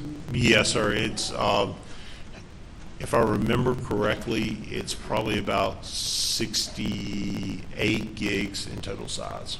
And if you wanted to print everything in that report, could you approximate how many pages it would take? No, sir. I would be venturing to guess. Looking at the timeline, for instance, in a report like that, you're probably talking about 9,000 pages just for the timeline section of that report. All right, I'm going to show you a box. I think the marker's on the inside, so you might need to open it up, but it's a State's Exhibit 280. So you can open it up and take a look at it.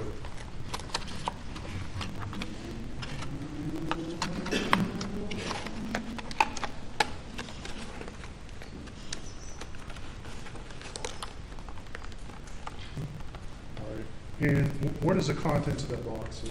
The contents of this box is a portable, solid-state external hard drive. Okay. And is that something you've had access to before? Yes, sir. And what did you do with that external hard drive? On this external hard drive, I provided a copy of the file system report from Celebrite. I placed it on this hard drive. And for whose phone? This is for Maggie Murdaugh's phone. And you estimated it was in the neighborhood of about 60 gigabytes, is that correct? Yes, sir. Plus or minus? Yes, sir. It could be probably plus that.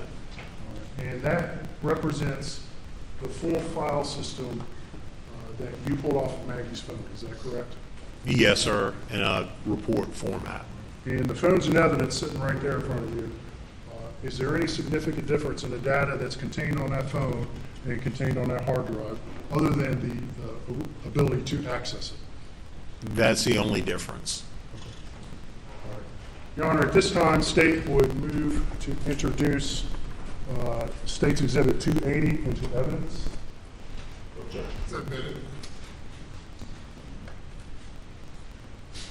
All right, let's end up. We just talked about if we printed all that, it would be thousands of pages, correct? Yes, sir. And so for today, you've printed shorter reports that we can look at and discuss for Maggie's phone, is that correct? Yes, sir, I did. But those reports are pulled from that full Celebrite report on that hard drive? Is that Yes, sir. Okay.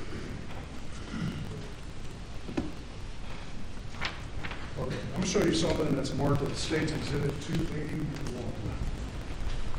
Take a look at that, sir. And do you recognize that? Yes, sir, I do. What is that? This is a report, a Celebrite report from Maggie Murdaugh's phone that was pulled just for call logs with a filter established for just June 5th, 2021 to June 7th, 2021 as parameters for this phone. And so those are call logs that were stored on Maggie's phone, is that correct? Yes, sir, they were. And explain to the jury real quick, they heard from a Verizon representative this morning, what's the difference between call logs stored on that phone and call logs that might be stored by a company like Verizon? When call logs are stored on the phone, one of the things on this report, for instance, it'll have network unknown. It's not pulling network information, so it doesn't matter whether you're using T-Mobile or Verizon for your phone, it's still going to pull the call logs. Even if you were to go and switch carriers from Verizon to T-Mobile, it would still pull the call logs from the database. One of the other things it'll do is it'll record times that the phone's receiving the call along with the amount of time that you spend on the call. It'll show if it was answered or missed on there. Okay. Yes, sir. At this time, ladies and gentlemen, if you go to the jury room, we'll take a 15-minute break.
may now be seated.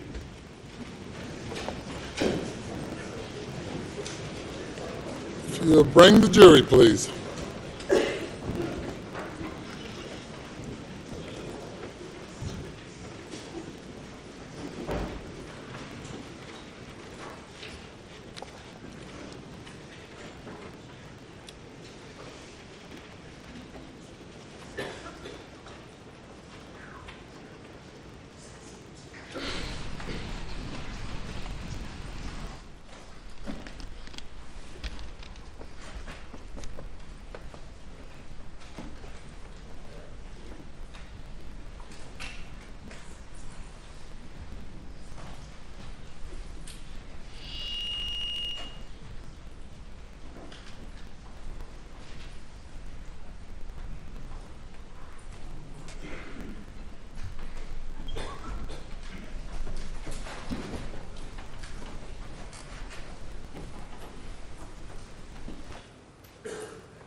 Thank you. You may proceed.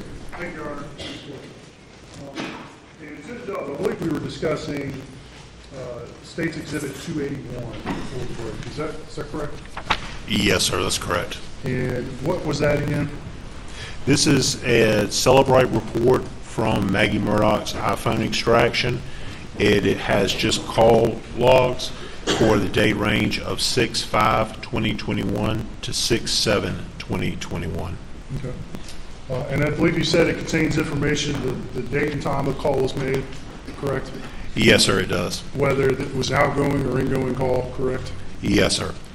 And whether a call was answered or not, is that correct? Yes, sir. All right.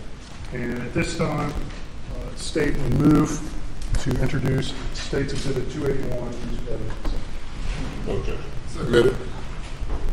All right, Lieutenant, this report is 20 pages long, correct? Yes, sir. And we're not going to go through line by line every call, but I'm going to focus on, can I have the Elmo, please? Okay. Let's take a look at Maggie's call log from the night of June 7th.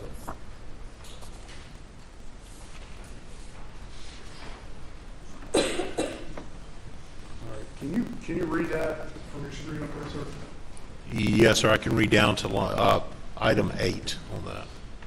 Okay, and actually, we're going to go back a little bit more in time.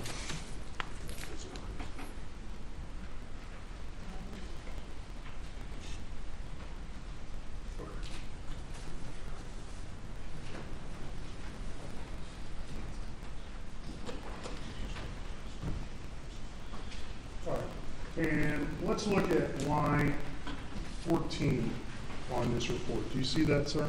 Yes, sir, I can. All right. And first of all, when I say line 14, what am I referring to on there?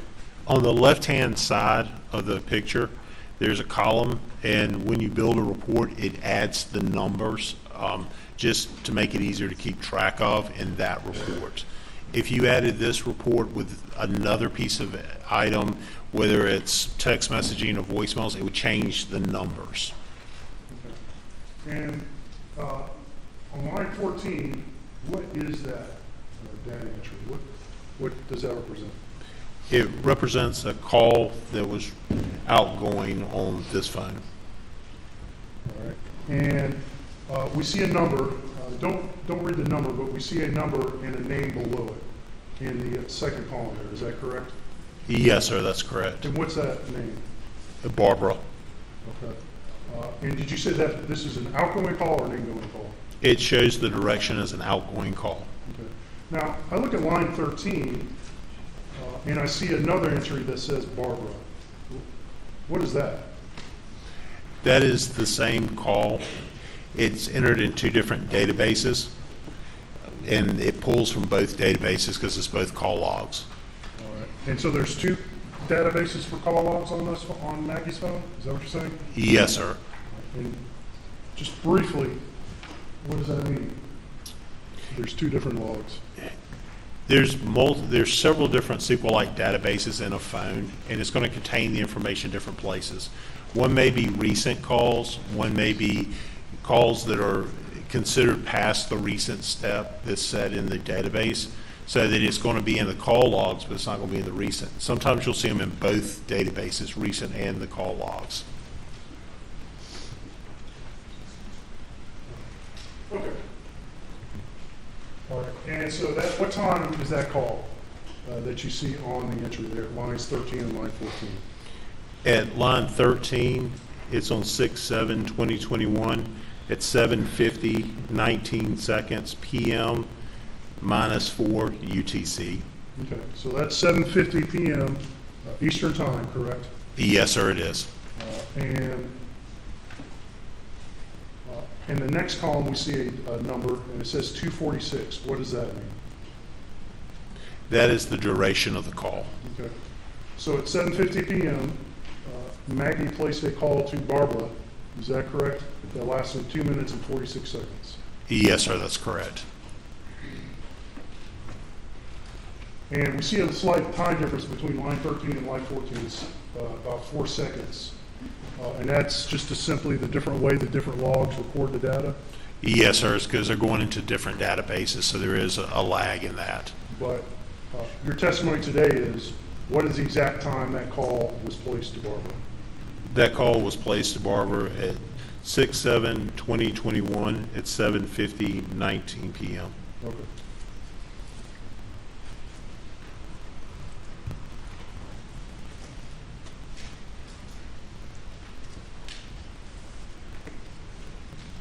In your review of Maggie's call logs,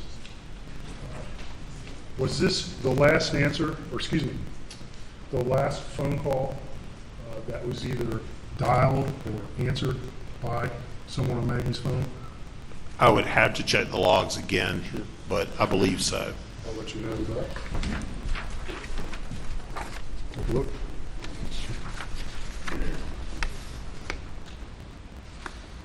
Yes, sir, that's correct. That's the last answered call or one that was shown in the direction of outgoing. All right. No more outgoing calls that night, correct? No, sir, June 7th? correct. And no more answered calls the night of June 7th, is that correct? Correct.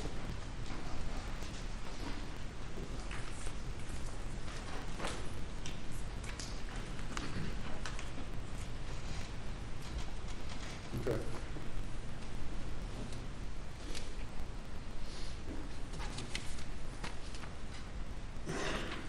Okay, we're going to look at lines 9 and 10. I don't know if you can see that on your.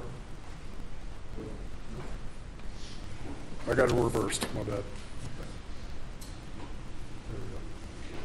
Okay, let's look at lines 9. I can't quite see the line. You can see line 10, correct? Yes, sir, I can. And there's a staple there, but above that should be line 9, correct? Yes, sir. All right. And then we also see lines 11 and 12, correct? Yes, sir, we do. All right. And what do lines 11 and 12 show? They show that the phone from Maggie Murdaugh received a phone call from 1-803-942-1227. On line 11, it has the name Alex associated with it. Shows the direction as incoming. Okay. And was that call answered? No, sir. Okay. And again, we see 2 line entries for the same call. Is that correct? Yes, sir. However, there's a difference. One line 11 says Alex, and line 12 says PA. Is that correct? Yes, sir. But they're the same number, though, correct? Yes, sir, they are. And again, briefly explain why we see a Alex and a PA between those 2 lines. Because they're 2 separate databases that these are entered into. And when you set up your contact list, you can go through, and if you wanted to set a name for either a spouse, a child, or a good friend, you can set it how you want it to be. And that's going to show up from the contact side of it. Okay. But it's the same call, correct? Yes, sir, it's the same call, same phone number that it was received from. Okay, let's look at line 10 and 9 directly above that. Again, the 9 is slightly obscured, but What do we see there? What activity do those two lines represent? Those two lines show calls from 1-803-942-1227. Line 10 has it as PA. Direction shows an incoming call, and it shows it as a missed call. Okay. And again, it's Alex and PA, but it's the same number ending in 1227, correct? Yes, sir, correct. And you've had an opportunity to examine a phone associated with 1227, correct? Yes, sir, I have. And whose phone is that? That was Alex Murdaugh's. And again, that time is what?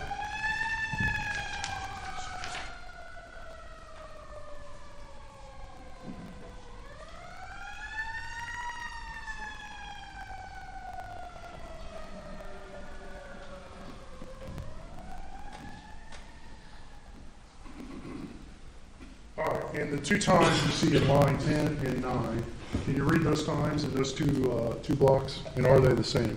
Yes, sir, they are the same. It is 6/7/2021 at 9:06:14 p.m. UTC -4. And that's local time, 9:06, correct? Yes, sir, that's local time. And 14 seconds. correct? Yes, sir. Oh, all right. And let's read the times for line 11, 12. That's the first call from Alex. What are the times for the call that's associated with lines 11 and 12? They are the same time. It is 6/7/2021 at 9:04:23 p.m. UTC -4.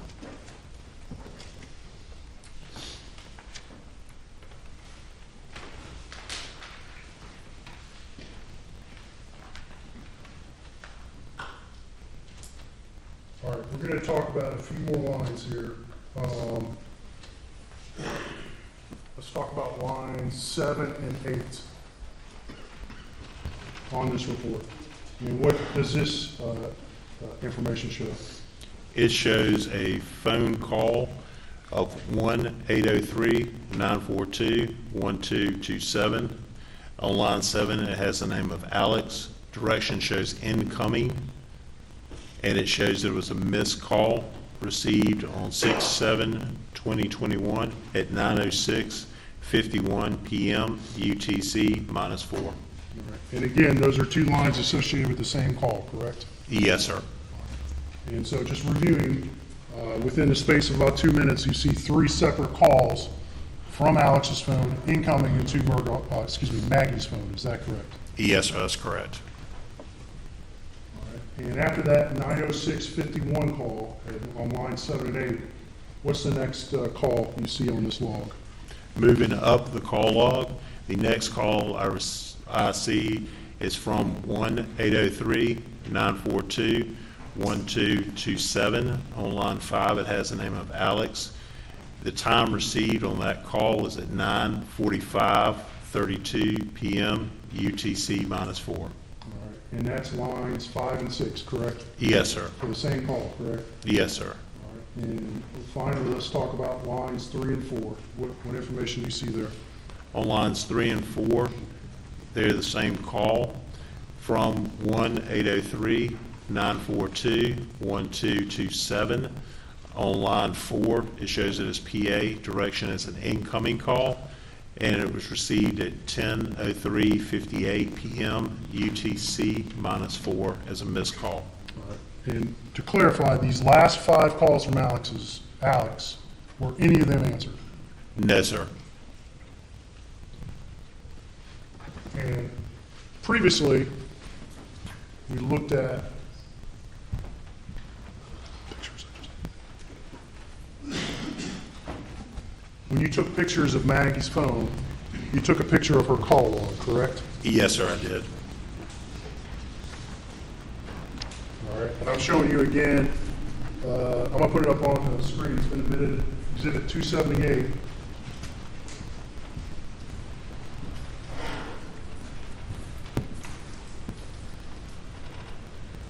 And we saw that numeral 5 next to Alex's name, correct? Yes, sir, that's correct. And that represents 5 missed calls. Yes, sir, that's correct. And I don't know if you're doing math while we went through that, and we can look at it again if you'd like, Lieutenant Dove. but did you count the calls from Alex that were missed in a row as we went through that call log? Yes, sir, I came up with 5. Okay. And since I had that picture up there, when you access Maggie's phone to take these pictures and to go through some of these screens, did you change any settings? No, sir. The extraction had already been done at the point I took these photos. Okay, so the extraction actually was done before these pictures. Yes, sir. All right. But even after, did you change any settings or open up any calls to make anything difference on the phone? No, sir, I did not.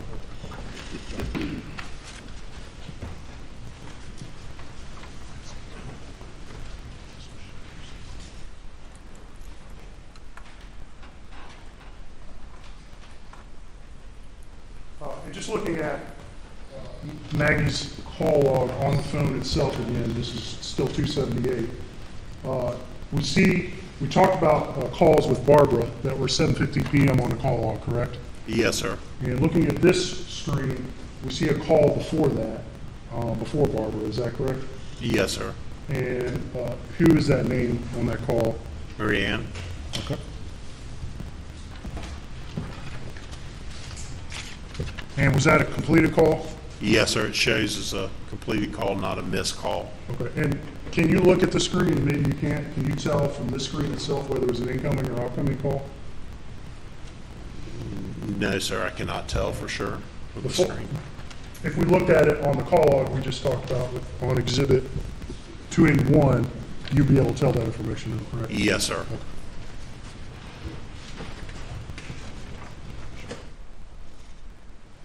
All right.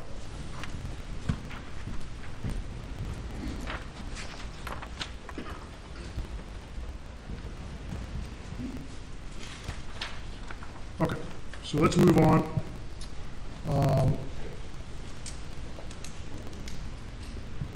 Let's talk about Maggie's text message report.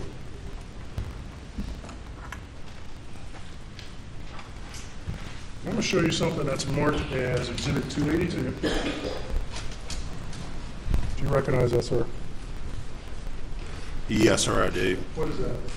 This is a Celebrate report I produced from Maggie Murdaugh's phone that has text messages with a report filter that was set from June 7th, 2021 to June 7th, 2021 for just a daytime, a 1 day's worth of text messaging.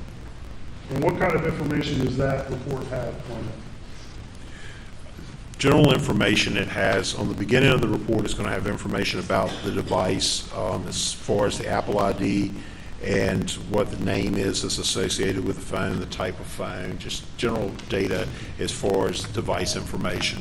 On the other pages, you'll see text messaging that's on the phone, who they were from, the text message, the date, and it'll also show the status if it was read or an unread message.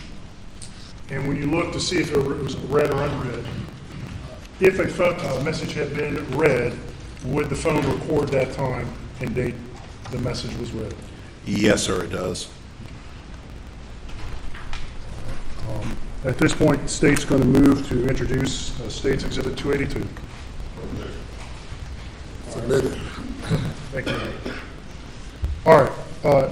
Now, let's talk a little bit about how the text messages are organized in this report. Is it strictly chronological through? No, sir, not always. Sometimes they can get a little out of order, depending on when the text messaging and the filters you set on the report. Okay, and how did you set that up on this report? I can get back to you to look at.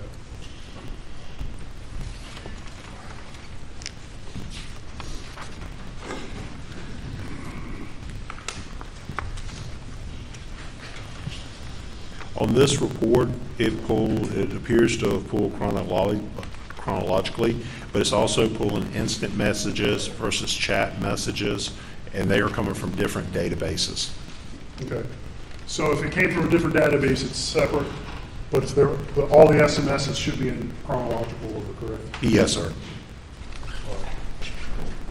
So let's look at a few texts here.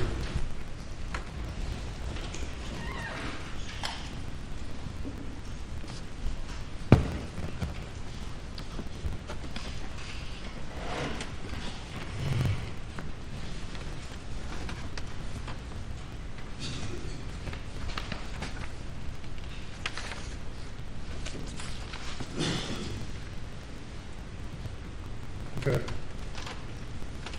This is page 31 of this report. All right. Can you read that at the bottom then? Is that readable? Just part of the bottom is readable. Sorry, I was looking at the wrong one. Okay. And what is this? This is appears to be a group text message that was received on this phone from one individual to several other individuals. Let's not read numbers, but most of these have names next to them. So who sent this message? It appears, it has it down as John Marvin. Okay. And who else is in this text group? Maggie Murdaugh appears in this, but it has her user account name, which is a Yahoo email address. Okay. It has Alex, Christy, Lynn, Alan, Liz, and it has one phone number that does not have a name associated with it. Okay. All right. And what time did this text message arrive on Maggie's phone?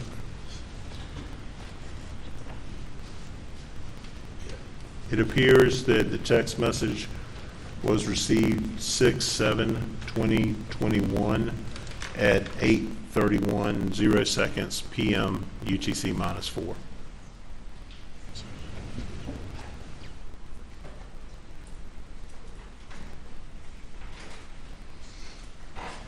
I think without offensive objection, the state's going to move to seal this as per the evidence per the previous protocol.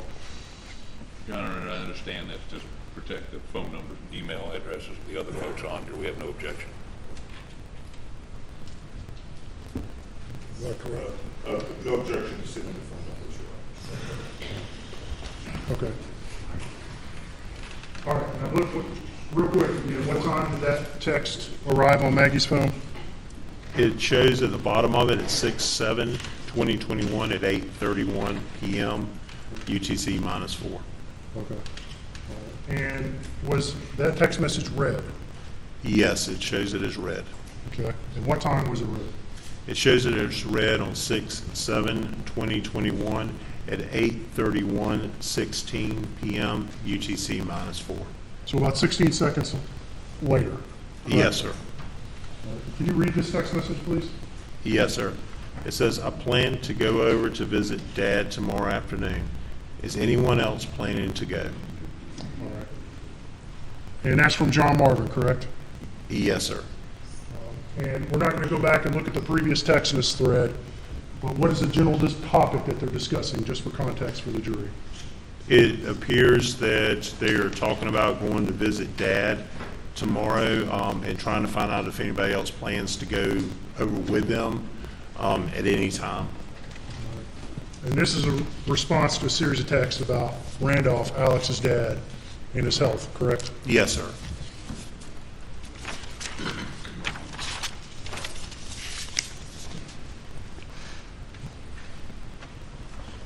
I'm going to turn over to page 32, and we see another text.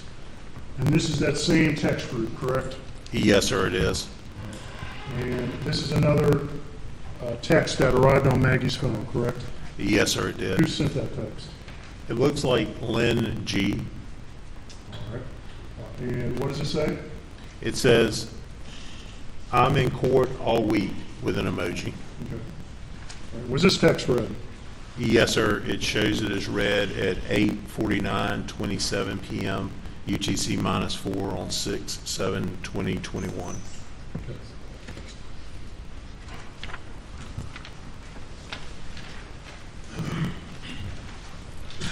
I'm going to hand this report back to you. And have you help me find. I believe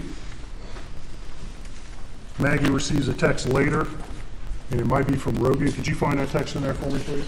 Yes, sir.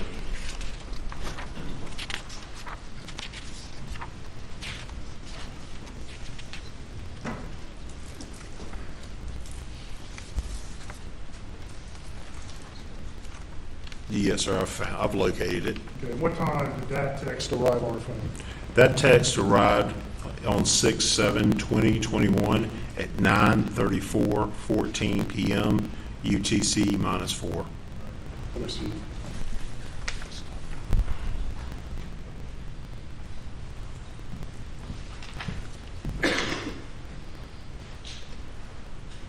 that's text is from who? That text, it says it's from Rogan. And that's at least what the call, or the apps, or excuse me, the contact list says. Yes, sir, that's the name that was entered in the contact list associated with that phone number. And that arrived on Maggie's phone when? On 6/7/2021 at 9:34:14 p.m. UTC -4. And was that text ever read? No, sir, it appears as a status of unread. Okay. Now, let's be clear about something, Lieutenant Dove. When we say a text is read or a call is answered, can you know for certain from your forensic analysis of who the actual person was who answered a call or made a call or read a text? No, sir, I cannot tell you who did it. I can tell you that the phone has the information. The phone recorded certain information, but I can't tell you who's actually touching the screen or pushing the buttons on it. Okay. But in order to place a call, or to place a text, or to read a text, what condition has to be satisfied?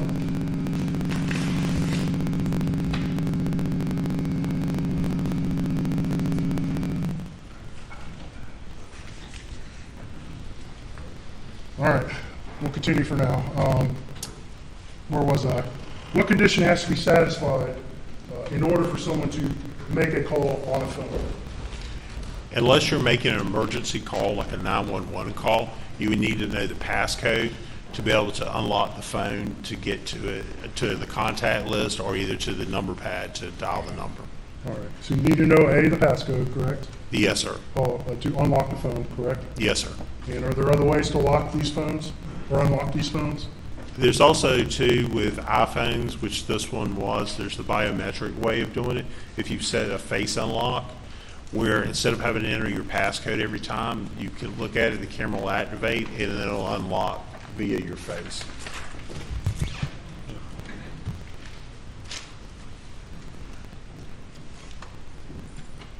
All right. So that was 282. Can I see 282 again? Yes, sir. I'm going to show you, I believe there's some texts from Alex that Maggie received that night. Can you find those in that report, sir? Yes, sir.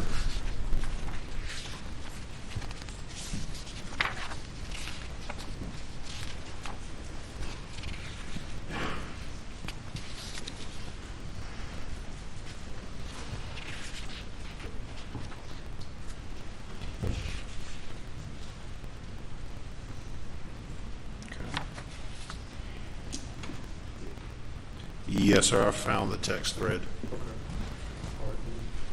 What's the beginning?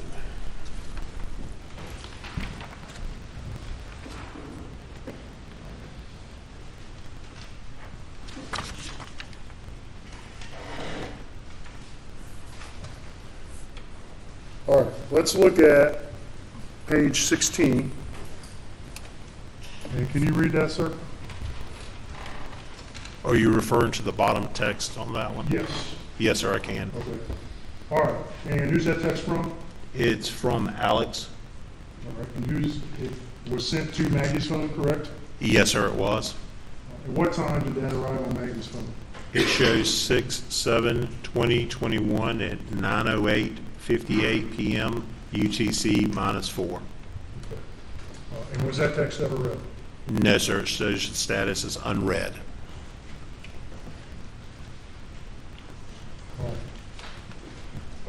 And I can hand you back the report if you need to refer to it again. But we previously discussed a text at 8:49 and 27 that from Lynn G, I believe, that was read, correct? Yes, sir. Is there any texts that arrived on Maggie's phone after that time that were read? No, sir, there was not.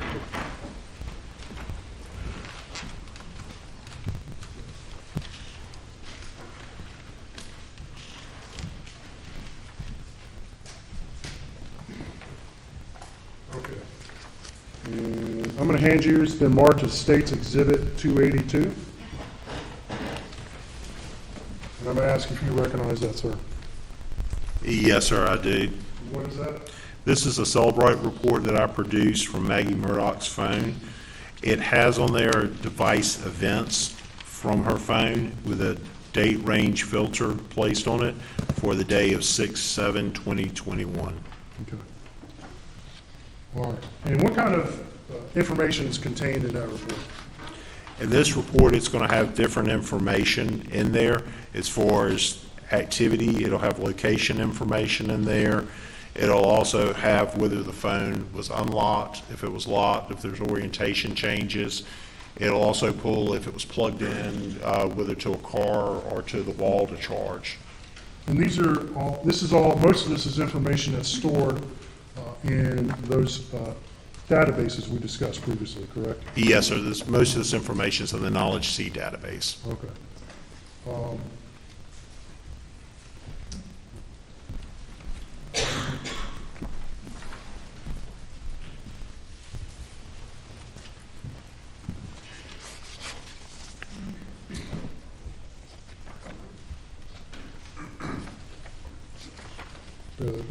Court's indulgence. And how many pages is this report? I don't remember offhand. I think it could be 87. I can't remember if that's the 87-page report that I produced for that one. Okay.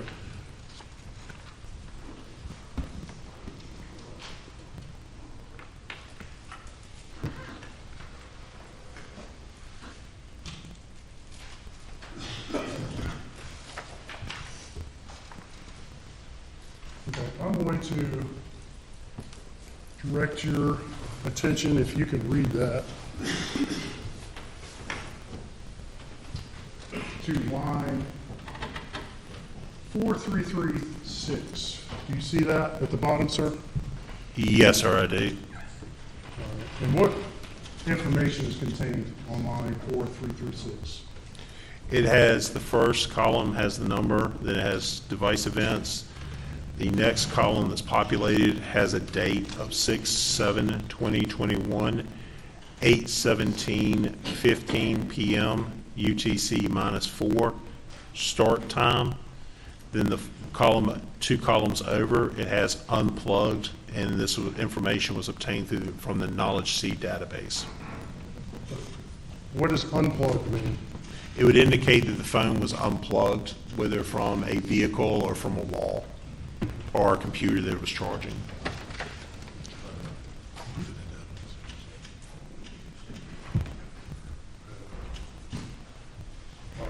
And I'm going to show you again, States 283. And you previously explained that as a report you prepared off of Maggie's Cellbrook form, correct? Yes, sir. And it's a timeline report, correct? Yes, sir, the device events. All right. And at this time, State would move to introduce Exhibit 283 into evidence. Did it?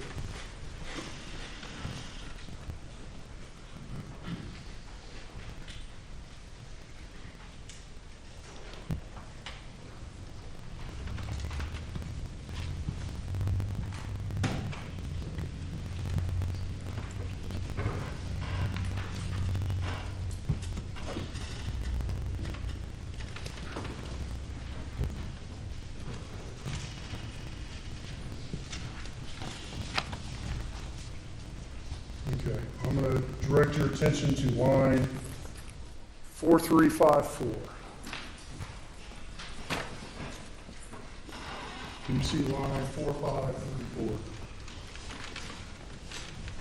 Yes, sir, I can see 4354. And what's the date and time associated with that log? 4354, the date associated is 6/7/2021 at 8:30:23 p.m. UTC -4. And what is that data entry? That entry shows Poshmark buy and sell fashions. Would that be a website? Yes, sir.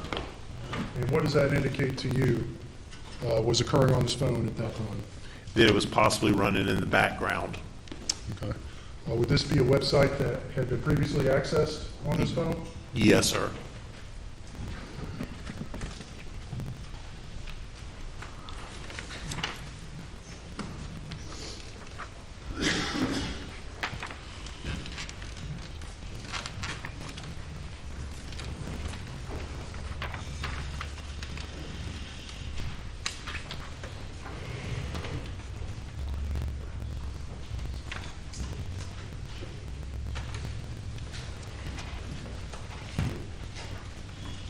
Okay, well, I'm going to show you a series of entries starting at 4404 here. I want to see if you can read that up there. Can you read 4404? Yes, sir. And above that is 4403, correct? Yes, sir. And what is that line entry we see at 4403? It shows that the display was on, and that was obtained from the knowledge seed database. Okay. And then, and that, this is all June 7, 2021, correct? Yes, sir, and the time on that one is at 8:49:20 p.m. UTC -4. It shows as a start time. Well, let's talk about that for a minute. Display on, what does that mean? It's when your screen lights up.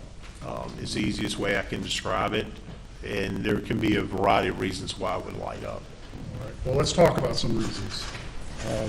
Why don't you list some, please?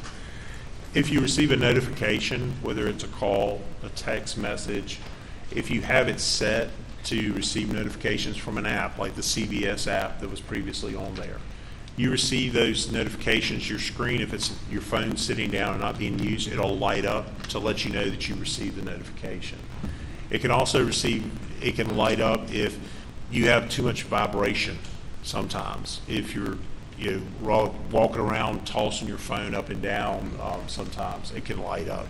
There's various reasons what could cause it to light up. Could bumping the phone light up the screen? Yes, sir, it could.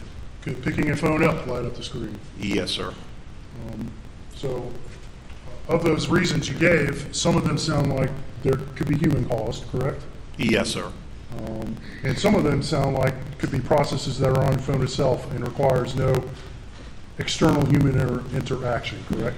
Correct. All right, so bumping a phone, that's a human interaction. If someone physically bumps a phone, correct? Yes, sir. But if a notification comes in and the screen lights up, is that something necessarily the user caused? No, sir. So it could just happen on its own? Yes, sir. Okay, so let's look at line 4404, the line below that. And I think we've got the date established, but what time is that line on line 4404? It shows a time of 8:49:26 p.m. UTC -4 as a start time. Okay, what kind of data entry is that? It appears to be an SMS or a text message that the phone was processing. Okay. And then below that, on line 4405, we see a device event, correct? Yes, sir. And at the same time, correct? Yes, sir. And what does this say? It says that was the 8:49:26 p.m. is an end time, and it shows device locked. Okay, well, let's look at 4406 below it. What kind of event is that? That shows an event of the device unlocked. Okay, so the phone's unlocked at 8:49:26, correct? Yes, sir. Okay. And then at line below that, 4407, we see the display is back on, correct? Yes, sir. It shows display on. Well, what did we just previously talk about that happened at 8:49:27? That's when a text message was received. Was it received or read at that point? I would have to go back and look at the report. I believe it was read. Okay. It was read? Yes, sir. And so when you see this sequence of events on this timeline log, what would you associate that with, knowing the fact that there was a text message read at that time? That a text message was received on the phone, that the phone was unlocked to read the text message. Okay. And I think I might find that report again, which is, just to refresh your memory, 279.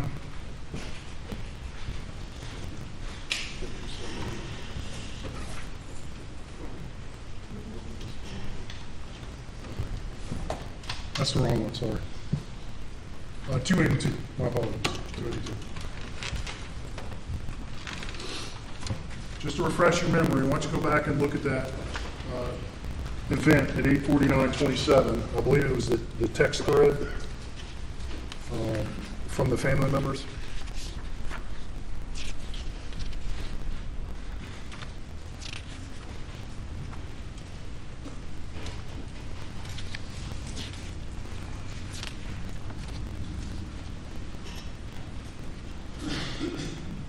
Yes, sir, I found it. And what time did that text message arrive on the phone? It arrived at 8:31:47 p.m. All right. And what time is it read? It's read at 8:49:27 p.m. Okay. And so just so we don't get things confused or mixed up, that text message had been on the phone for a few minutes anyway by that point, correct? Yes, sir. But it wasn't read until 8:49:27, correct? Correct.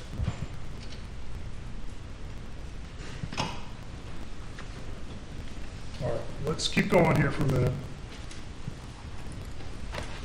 All right, let's look at line 4409. Do you see that line on your screen, sir? Yes, sir. Okay. And what is this line? What does this represent? This is a line that indicates the start of an orientation change of the phone. Okay. And what is an orientation change? An orientation change would be if you take your phone, it's considered portrait if you're holding it straight up. If you turn it to the side, it's considered landscape, and that would be changing the orientation of it from straight up to sideways. So what can cause an orientation change? It would have to be somebody moving the phone. As far as if I'm holding my phone up to talk to somebody or to look at something on the scrolling, and then I hold it down by my side, it's going to cause it to change orientation. Or if I rotate it in my hand to watch a video, it's going to cause an orientation change. So could picking up a phone to read a text message cause an orientation change? Yes, sir, depending on where you're holding it to start with. And can you think of any process on a phone that will cause an orientation change to log other than a human holding the phone? No, sir, not that I've seen. Well, one possibility I want to ask you about is, if, say, a phone's dropped, could that cause an orientation change? It would have to tumble end over end, like down steps, for instance, and it would have to be on to be able to record that orientation change. Okay. All right. Let's go down to line 4412. Do you see that, sir? I'll screw it up. Yes, sir, I do. And what does that line show? That line shows the start time of the device being locked. Okay, and what time is that? It's at 8:49:31 p.m. UTC -4. All right, and I can hand this phone to you, or excuse me, this report back to you. We'll come back to this, that line again in a minute. But I'm having you look through this report. So the phone was locked at 8:49:31, correct? Yes, sir. Can you look in that report and determine if at any point later that night the phone was unlocked?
I do see on here where it does show that the lock stage ended on 6/8/2021 at 1:10:35 p.m. UTC -4. And that's the next day, correct? Yes, sir, that's the next afternoon at 1:10 p.m. So that phone was locked between 8:49:31 and 1:10 p.m. the next day, correct? Yes, sir.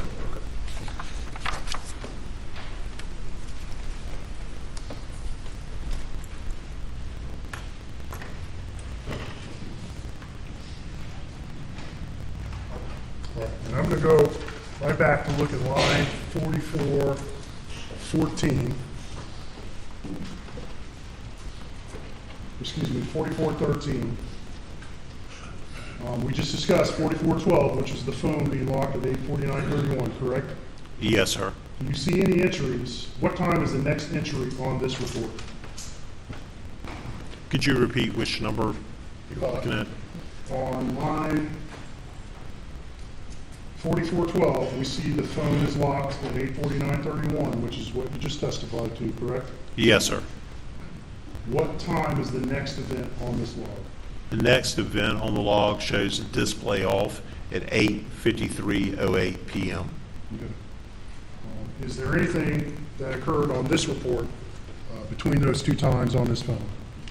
Not on the device activities report or the device event report.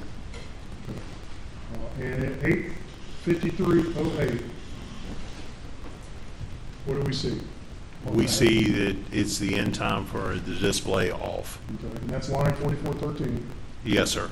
And then we see at 4414, what happened? It's an orientation change. Okay. And then 4415, what happens? The display comes on. Okay. You just said it was an orientation change, correct? Yes, sir. And what does that, from your expert opinion, tell you is going on with this phone? It's an end time for an orientation change from landscape. In my opinion, the phone's going from being landscaped, being held like this or in a position like this, to going into the portrait position, which is up. And you previously testified that there's only a very small number of things that can cause an orientation change, correct? Correct. And it's most likely that that's a human-caused event, correct? Correct.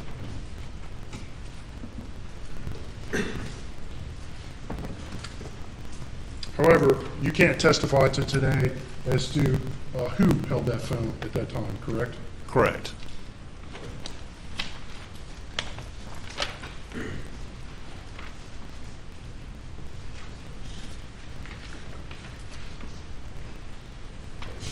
All right. And let's keep going here for a little bit. We're at 8:53:12, and, excuse me, 8:53:24. That's line 4417. What do you see again? It shows an end time for orientation change from portrait.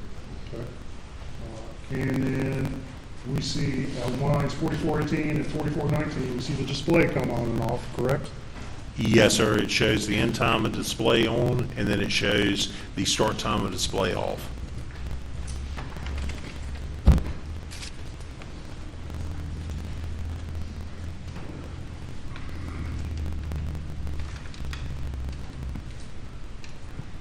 All right. We'll go to the bottom of that page, and we'll look at lines 4428 and 4427. What do you see there, sir? On 4428, it shows the start time at 8:54:40 p.m. of the orientation change to landscape. At 4429, it shows the end time, which is at 8:54:44 p.m. orientation change from landscape. And my apologies, I meant to direct you to lines 4426 and 4427. What do you see in those lines? On those lines, it shows at 8:54:34 p.m. It shows the start time of the camera in the phone. All right. And how long is that camera on for, that you can tell? It appears to be on for 59 seconds. Or, yes, 59 seconds. I'm sorry, 1 second. 1 second. I'm sorry, doing math sometimes gets me. It's okay. All right, so that camera's on for 1 second. In your opinion, what does that tell you is happening on this phone? It appears the phone's being moved and the camera's activating in the background to see if it would recognize somebody's face that would unlock it. So the phone is attempting to face unlock, correct? Yes, sir, that's what it appears. But you just specified that after 8:49:31, the phone never unlocked, correct?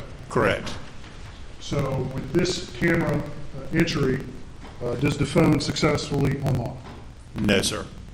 Now, can you tell us what that camera was looking at? Do you have any data that would suggest specifically what the camera was looking at?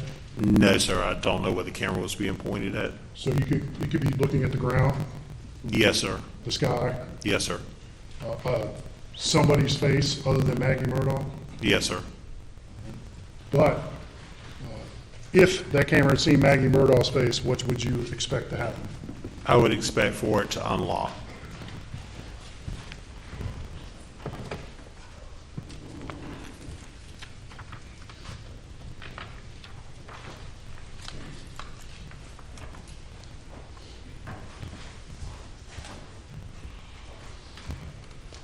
Okay, let's keep going. All right, let's look at line 4434.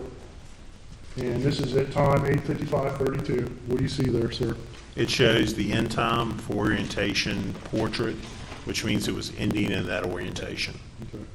So again, at that time, would it be your opinion that phone was held in somebody's hand? Yes, sir.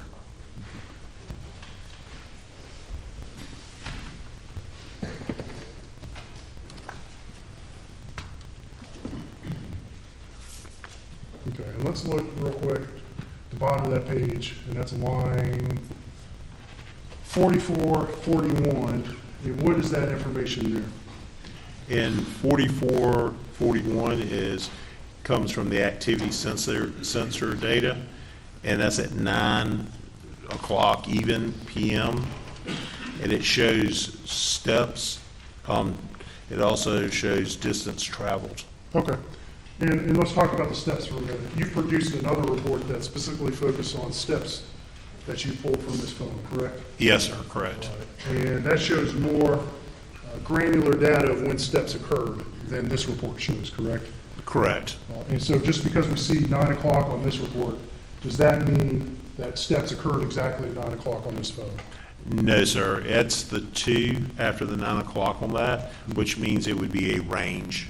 As far as, example would be like 9 to 10 for the total steps. And you prepared another report that would show specific steps during a specific time range, correct? Yes, sir. Okay.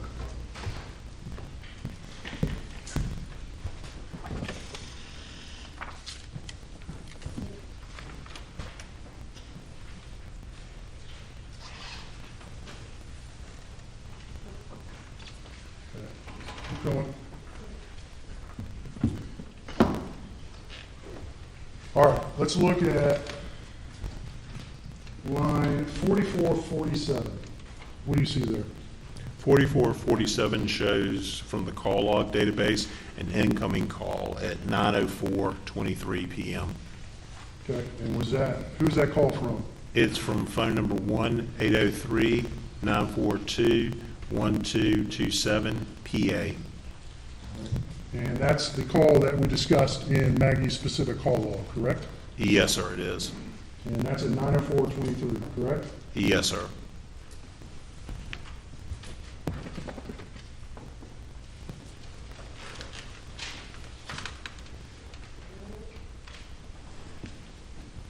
And was that call answered? No, sir, it showed no time that that call was answered. All right, let's look at the bottom of that page, line 4454. At 9:06:12, what do we see there? At 9:06:12 shows the start time of an orientation change to portrait. And again, in your opinion, what does that tell you about whether this phone is in someone's hand? In my opinion, it would be in somebody's hand that was changing it from landscape up to portrait, lifting it. And that's at 9:06:12, correct? Yes, sir.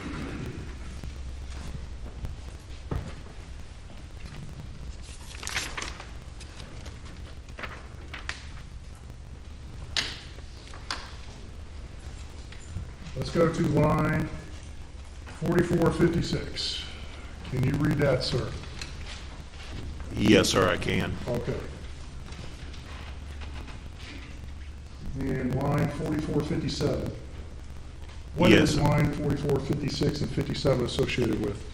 They're associated with a phone call that was incoming to Maggie's phone. Okay. And what is the time on that call? It's at 9:06:14 p.m. 2 seconds after that orientation change, correct? Yes, sir. And that call came after the orientation change, correct? Yes, sir.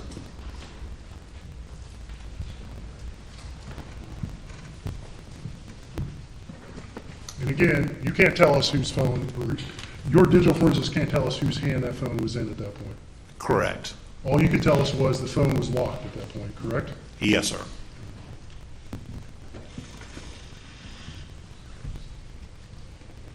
I'm going to hand this back to you, and I want you to review this report. And I want to have you tell us if that is the final orientation change at 9:06:12 or not. See if you see any further orientation changes after that point.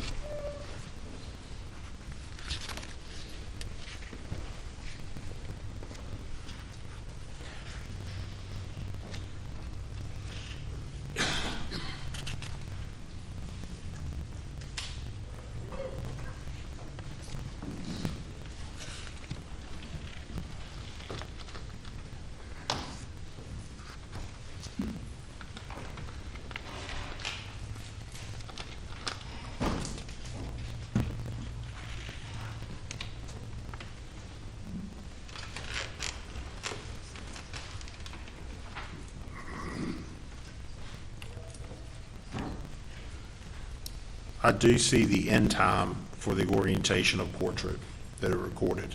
Okay, what time was that? It was at 9:06:20 p.m. Okay. And when you say end time, what do you mean? It's just the time that it recorded that it stopped in recording that portrait mode. It So does you not. saw the excuse me, I don't mean to interrupt.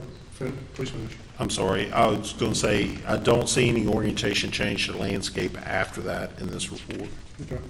So at 9:06:12, the orientation change starts, correct? Yes, sir. At 9:06:14, there's an incoming call from Alex, correct? Yes, sir. And after that point, you do not see any more orientation changes, correct? Correct.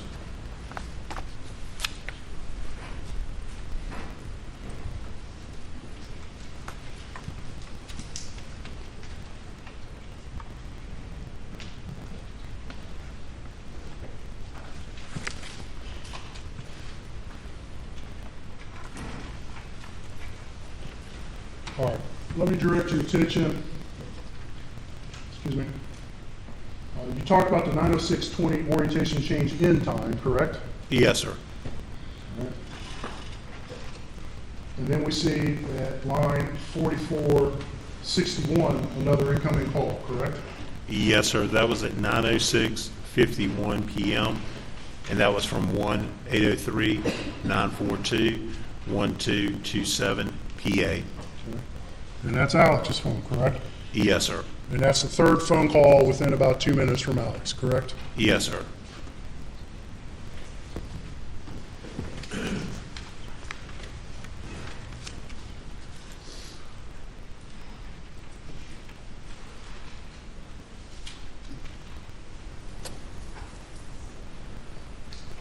All right. And I see an entry at line 4464 at 9:07. Do you see that, sir? Yes, sir, I do. And that's a display on and off, correct? Yes, sir. And we've already discussed there could be a number of reasons for that display coming on and off, correct? Yes, sir. And the data you see on the phone is not going to be able to tell you exactly why that screen came on, will it? Correct. All right, line 4466. What is this? 4466 shows a text message received incoming at 9:08:58 p.m. From the phone number 1-803-942-1227, Alex, to Maggie Murdaugh. What does that text say? It says, going to check on M, be right back. All right, I'm going to put you on the spot here. That call occurred at the last call from Alex occurred at 9:06:51, correct? Yes. And the text came from Alex at 9:08:58, correct? Yes. And this was a text that was never read, I believe you testified to in the previous report, correct? Yes, sir, correct. All right, I'm going to put you on the spot here. Can you calculate the time between 9:06:51 and 9:08:58, please?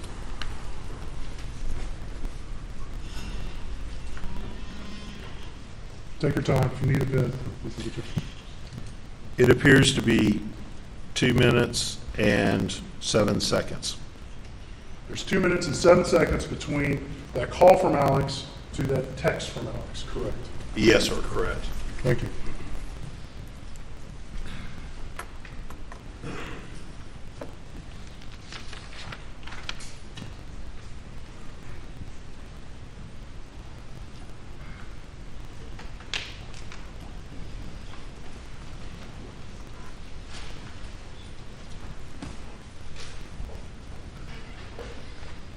Okay, let's look at lines 44, 65, and above it, 44, 68, and above that's obscure because it's stapled, but 44, 67. You see those two entries? Yes, sir. And we see that's, mobile SMS at 9:08:58. Is that a data entry associated with that incoming text from Alex we just talked about? Yes, sir, it is. And what time is that again? It's 9:08:58 p.m. Okay. What's the next entry on that log? The next entry on the log is at 9:31:44 p.m. Shows an end time of display off. And I'm not going to ask you to do the precise math this time, but roughly how many minutes is that between 9:08:58 and 9:31:44?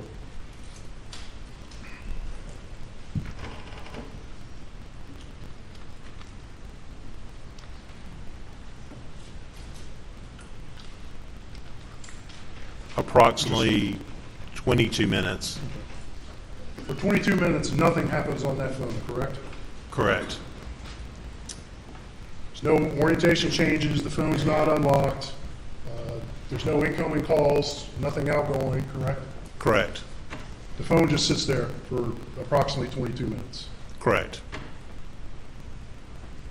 All right. And what do we see start happening at 9:31:44? We see that the display comes on, is the start time of that. And we've talked about this already. We see the display come on and off a few times in that short span of time at about 9:31 p.m., correct? Yes, sir. But it's just a display coming on. Do you see anything associated with that display coming on? No, sir, not until approximately the 9:34:14 p.m. We'll get to that in a second. But at least for this display coming on, there seems to be no cause for that, correct? Correct. And you previously testified, the screen coming on doesn't tell you a whole lot, does it? No, sir. It could be the phone is being bumped or moved in some way, correct? Yes, sir. It could be the phone's just sitting there, and there's some sort of automatic process that causes that phone to light up, correct? Correct.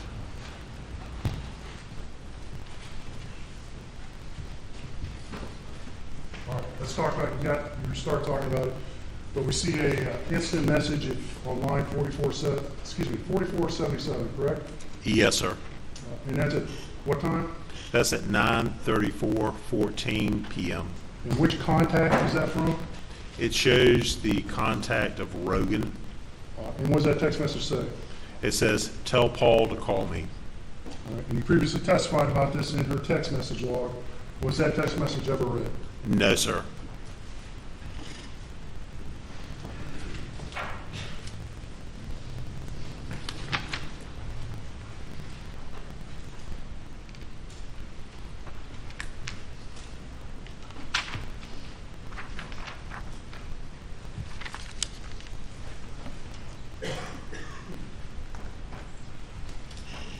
Skip down a little bit.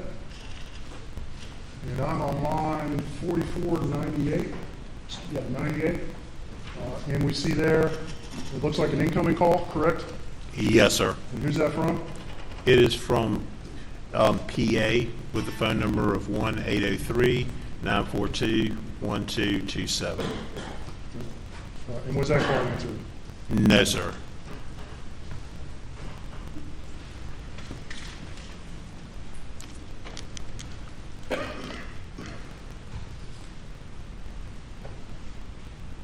In line 4503, what time is that entry? That entry is at 9:47:23 p.m. And what is that? It is a text message that was received on that from Alex. It says, "Call me, babe." And was that text ever read? I know that's referencing the previous report. No, sir, that text was not read.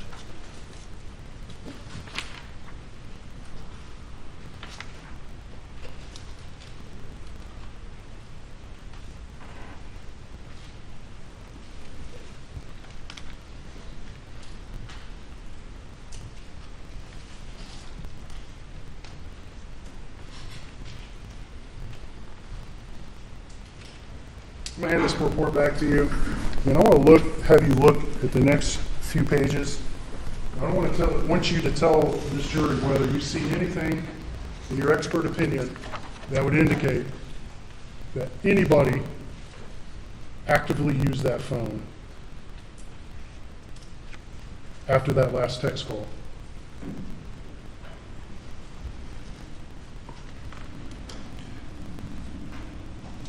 Not on 6/7/2021.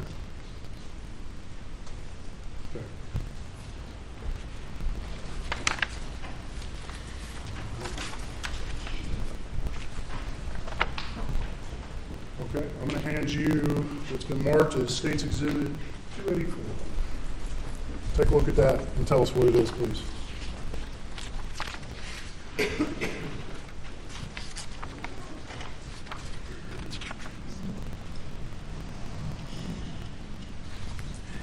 This is an Axiom report by Magnet Forensics that I prepared from Maggie's phone with health data information and steps. Okay. So that includes steps from Maggie's phone, correct? Yes, sir.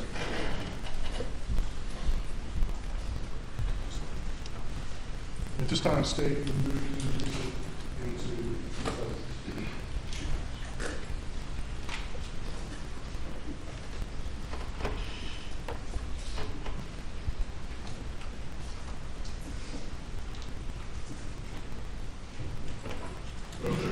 So good.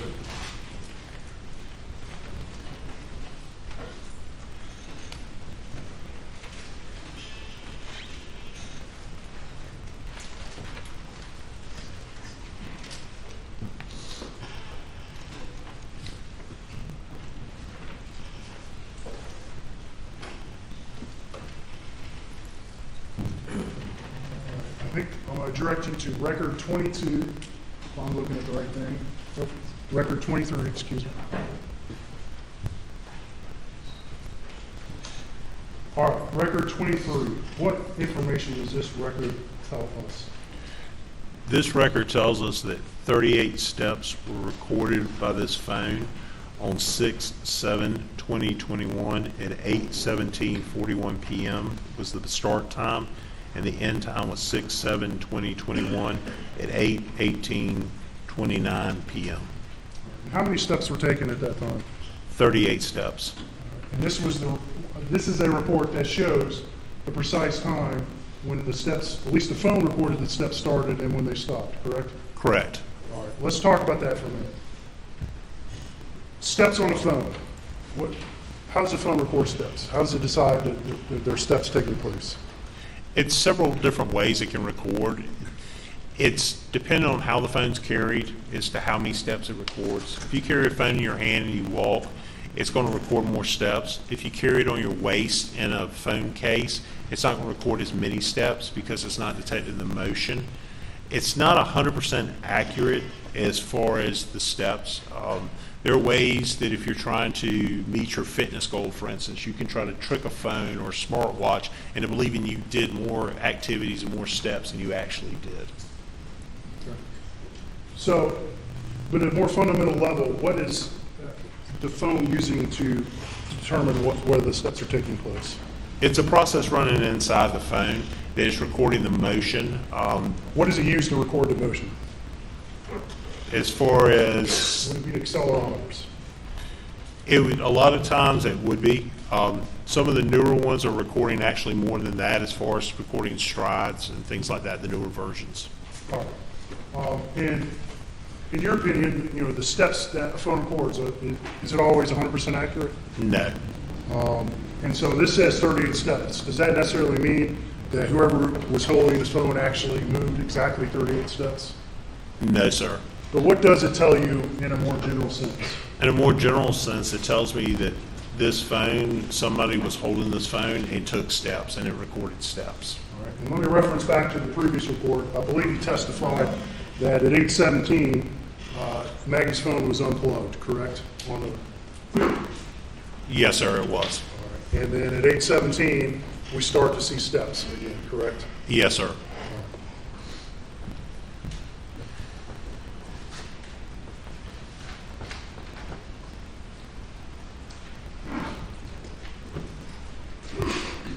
All right, let's look at record 25. All right, and what does this show, record 25? This shows that 43 steps were recorded by the phone. At 8:40 p.m. was the beginning, and it ended at 8:33:28 p.m. Okay. All right, and let me point out something real quick. The entry above that, which is record,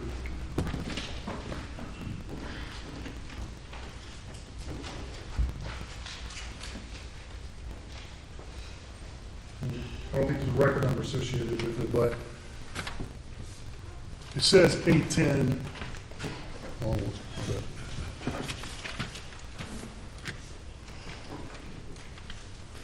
Yeah, I see an entry at 810:31, just above that record 25. What is that entry at 810:31? You see that? At 8:10:31, it looks like it's part of a previous record. From the previous page, it shows the duration in minutes of 4.58. Okay. And so some of these are a little bit out of chronological order, correct? Yes, sir. All right. But the times that are reported in each record is accurate, correct? Yes, sir. Even if some of these entries seem to have gotten out of order, correct? Yes, sir. Can you explain why that happened when you make this report? I set it to produce in chronological order. Sometimes, though, when the report goes through, it will not do that. It's just an issue we've had with that report, where it'll move it out of chronological order, but the information's still there and it's still accurate. Okay, let's look at record 26. What do you see in record 26? In record 26, I see that 59 steps were recorded by the phone at 8:53:15 p.m. Begin and end at 8:55:32 p.m. Okay, and again, how many steps was that? It was 59 steps. Okay. And I think you previously testified, we were looking at the timeline, it looked like someone was manipulating with that phone, correct? Correct. You saw some orientation changes, correct? Yes, sir, correct. We saw the camera come on at approximately that time, correct? Correct. But the phone's off, correct? Correct. I want to give this back to you, report, that have you look at it real quick. And you've also, I know, have studied this phone data in more detail than just in that report. Are you aware, after that 8:53 entry, of that phone ever recording any more steps? No, sir. The next set of steps it shows it recorded was on 6/8/2021 at 3:12:22 p.m. The next day. The next day, yes, sir. And let's circle back to that real quick. I know you were not present for the collection of Maggie's phone. Is that correct? Correct. But generally, the circumstances, as you understand them, are what and how it was collected? The phone was collected from the side of the road. It was given to crime scene, who brought it back and logged it into our forensic lab, at which point I went over, logged it out of the forensic lab, and then took it over to our office to log it in. And but it was not collected until the next afternoon, correct? Or found Correct. Until the next afternoon, excuse me. Correct. My understanding is it was found on 6/8/2021. All right. I think we're at a good start. All right, ladies and gentlemen, we will adjourn for the evening and start back at 9:30 tomorrow morning. Please do not discuss the case.